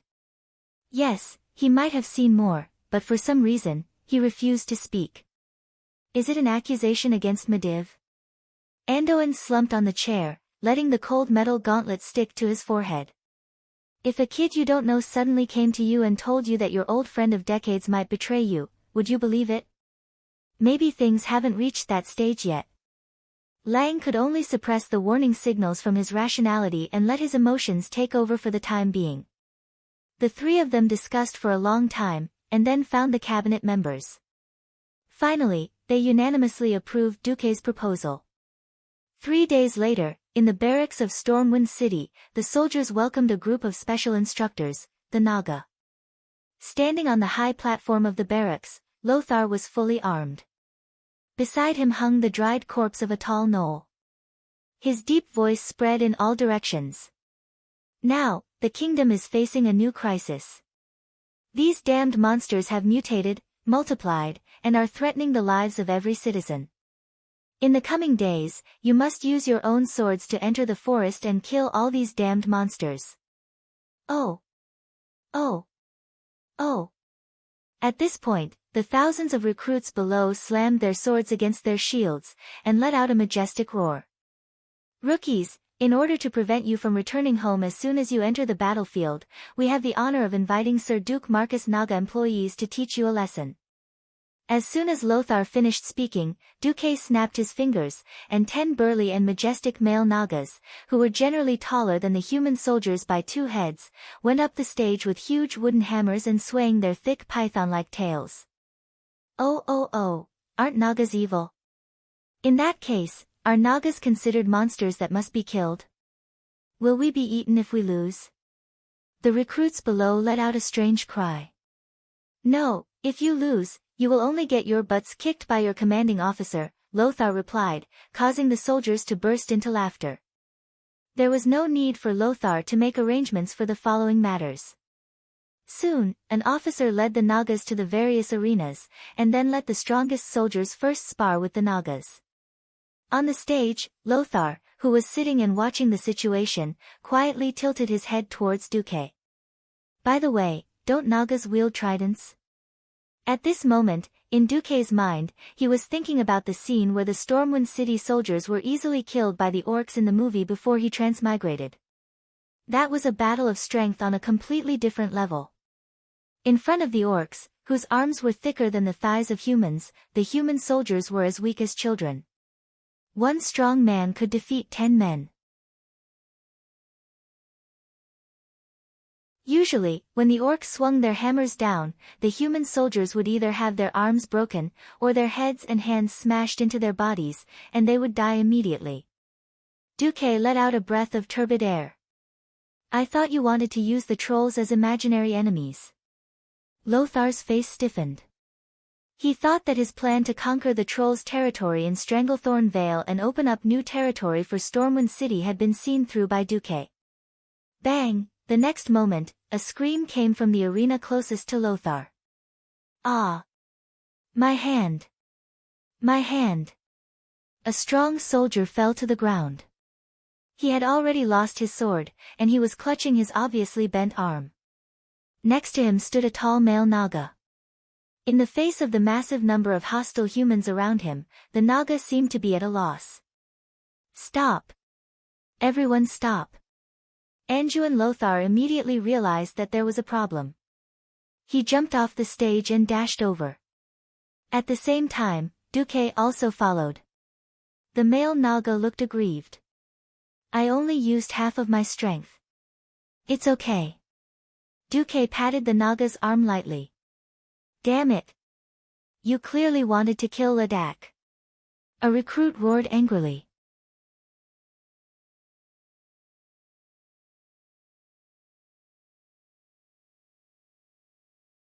Chapter 71. Enough. Shut up, all of you. Anduin roared like a lion, and the entire place fell silent. He looked at the four extremely thick arms of the Naga, the huge body, and the big wooden mallet that was obviously used to build a house. Anduin suddenly understood a lot. Send the injured to the healing priest first. I'll go first. Lothar's reputation in the army was unparalleled. Seeing that their boss was going to test it out personally, the soldiers immediately fell silent. At this moment, Duque patted Naga's arm, and said loudly, the one in front of you is one of the strongest human warriors. Attack with all your might, or you'll be killed. Don't say I didn't remind you. Lothar did not care about Duque's words at all, and instead grabbed a standard longsword and shield that the officer next to him handed over. He weighed them in his hands before getting into a fighting stance. Come on. Naga, attack me like how you attacked that soldier just now. Before Naga attacked, Lothar had plenty of time to spare. Even when he saw the sinister smile on Duque's face, he did not care. He did not care when Naga swung his tail and pounced forward at high speed. He still did not care when Naga raised the sledgehammer high up. It was because Lothar had absolute confidence in his martial arts skills. It was a simple blow to the head, and the posture was not smooth. Even a farmer who chopped firewood every day could do it better than this Naga. Seeing this, a faint smile appeared on Lothar's face. His well-honed knight cultivation allowed him to raise his shield naturally. However, in the next moment, Lothar's smile stiffened. Fast. It's too fast. Under the tremendous force beyond human imagination, Naga's hammer let out a shrill howl. If it was really hit, not to mention Lothar, even the armor Lothar was wearing would turn from a tin can into a lump of iron. Lothar immediately understood that he definitely could not block it. In fact, no human could easily block such a blow with a shield. He was originally standing in a T-stance, and the good sense of distance made him jump back instantly. The whistling hammer brushed past the shield less than a finger's width. In the next second, he moved his sword forward, and the tip of the edgeless sword was already on Naga's throat. Naga's voice was a little bitter. I lost. No. You've done a good job. At this moment, Noxus realized that he was sweating profusely, and his inner armor was completely drenched. He was an excellent warrior and a top-notch commander. He immediately realized where the problem was. This kind of one-on-one competition had a wide space for the warriors to display their skills to their heart's content. But what about on the battlefield? In that crowded place. It was very important to maintain the formation. There were only 10 Nagas now, but if there were 100 or 1,000 Nagas swinging their hammers at the same time, it was obvious that the soldiers in the first row of the army formation would all kneel in an instant. Just imagining the scene of such a simple and violent instant kill made Noxus shudder. The soldiers around him were all cheering, but Lothar's eyes almost lost focus. In front of such a huge monster, humans seemed so weak. What to do? What should I do? What to do? Noxus was almost roaring in his heart. He really couldn't accept the fact that the soldiers he had painstakingly trained would be slaughtered like melons and vegetables in front of this monster. He suddenly saw Duque with a mysterious smile on his face. "Sir Marcus, do you have any good ideas?" Duke retorted with a question like a newbie. "You think you can't handle it? Why don't you carry it with both arms?" 2 arms. Duque's seemingly silly words opened a new window in Nox's mind. That's right. If one arm can't carry it, why not both arms together? "Come, Naga, come again. I won't fight back this time, hammer me like you did just now." Noxus raised his shield high. This time, he pressed his 2 forearms against the shield, his legs took a bow stance, and his muscles bulged. This was a completely resistant posture. The hammer, as heavy as a mountain, came crashing down as he imagined. Boom! The wooden shield made an unbearable cracking sound, but the good workmanship of Stormwind City's craftsmen prevented the shield from breaking immediately. The tremendous force was transmitted to Nox's arms below. For a moment, Noxus felt his arms go numb, as if his arms didn't belong to him. However, even if his chest was so stuffy that he wanted to vomit blood, he still blocked it. Noxus was happy with this new suggestion. Again, hit here this time. Noxus seemed to have mastered the trick. He let Naga carry out a sweeping attack. On the other hand, it was as if he was using his body to push against the door. He turned his body sideways to face Naga and let the shield stick to his shoulder. In this way, when he received a heavy blow, his entire left arm and left shoulder would receive the force together. Bang! The fierce impact almost shattered the shield, but it still managed to block it. Noxus had obviously suffered twice, but he looked like he had gained a big advantage. When Naga stopped, Noxus turned to Duque and gave him a thumbs up. "You did a great thing for Stormwind City." Duque smiled without saying anything. It was very simple, holding the shield with both hands and using his shoulders to help share the impact. It was such a routine, but it represented the experience exchanged for countless blood. In the original history, the soldiers of Stormwind City suffered a great loss due to their lack of understanding of the orcs. They subconsciously followed the training and raised their shields with one hand, trying to block and counterattack. However, they couldn't block it, and 90% of the soldiers were killed by the orcs in one move. Even if they couldn't, they would be seriously injured and killed by the second move. After losing thousands of people, they learned this move at the cost of their lives.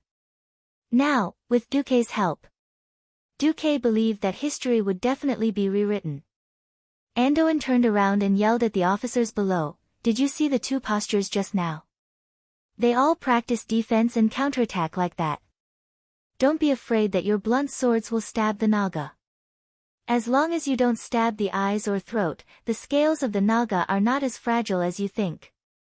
After giving the instructions, Noxus walked over and asked softly, "How many Nagas do you have left that you can lend me?" 100, that's the most I have. Duque answered softly. "I want all of them." "Don't worry, I won't let anyone bully your Naga subordinates. Although I know you don't lack money, I'll pay you according to the standards of the instructors." "Thank you." "No. Lang and I are the ones who should be thanking you." "Actually, do you really not have anything to say to me or Lang?" "No." Duque shook his head decisively. "It's alright, I like you." Noxus gently knocked his large fist on Duque's chest. Watching Noxus leave, Duque muttered to himself, "I've done everything I can. Now, it's up to Lady Luck to lift her skirt for us."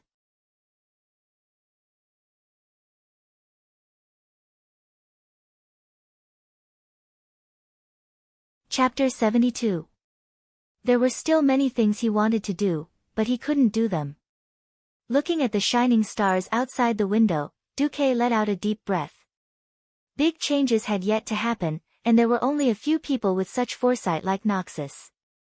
Most of the higher-ups in the 7 human kingdoms were still living a befuddled life. Just like how Duque wanted to build a road in the Elven Forest, from Stormwind City all the way to Reedridge Mountain.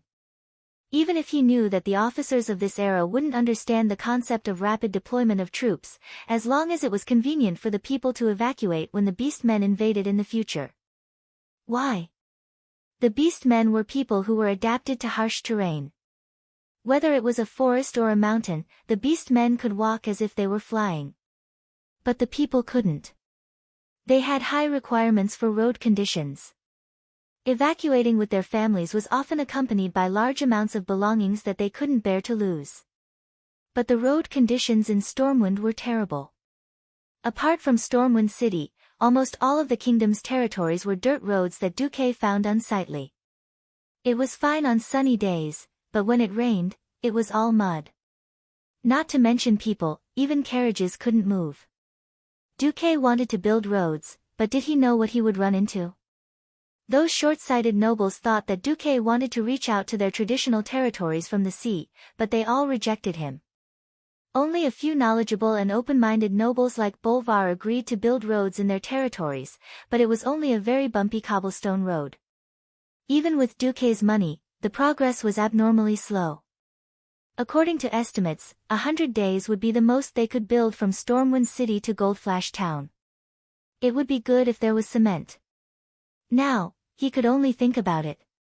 Regardless of the secular world, Duque had reached a bottleneck on his path as a mage. This was a very troublesome matter.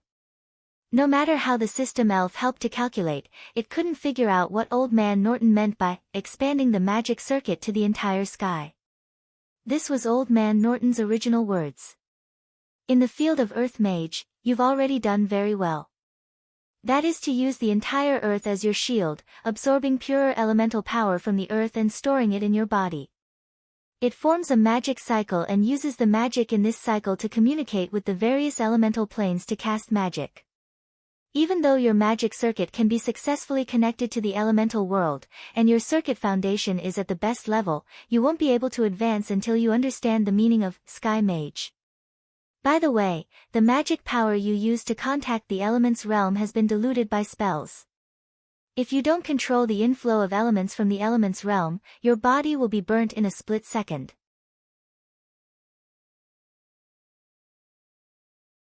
After the old man said so much in one breath, Duque could finally ask, "Does that refer to the high concentration of magic power?" Norton shook his head. Yes and no. Concentrated, high-quality mana was indeed an important indicator of an earth mage becoming a sky mage. But the key is to perceive and master the feeling of turning the entire sky into your magic circuit through meditation. You're still young, you shouldn't be so anxious. Duque had no choice but to be anxious. There were still 3 months until the Door of Darkness incident. Expanding Stormwind's strength was the right thing to do, but his own strength was equally important. This didn't just involve his future status in the world, but also a series of follow-up problems. For example, who would fight Ghoul Dan in a magic battle? Who was Ghoul Dan? The Orc Warlock Ghoul Dan could be said to be the first super boss in the Door of Darkness incident, second only to Medivh. Ghoul Dan was previously the chief of the Storm Marauder clan on Draenor planet where the Orcs lived.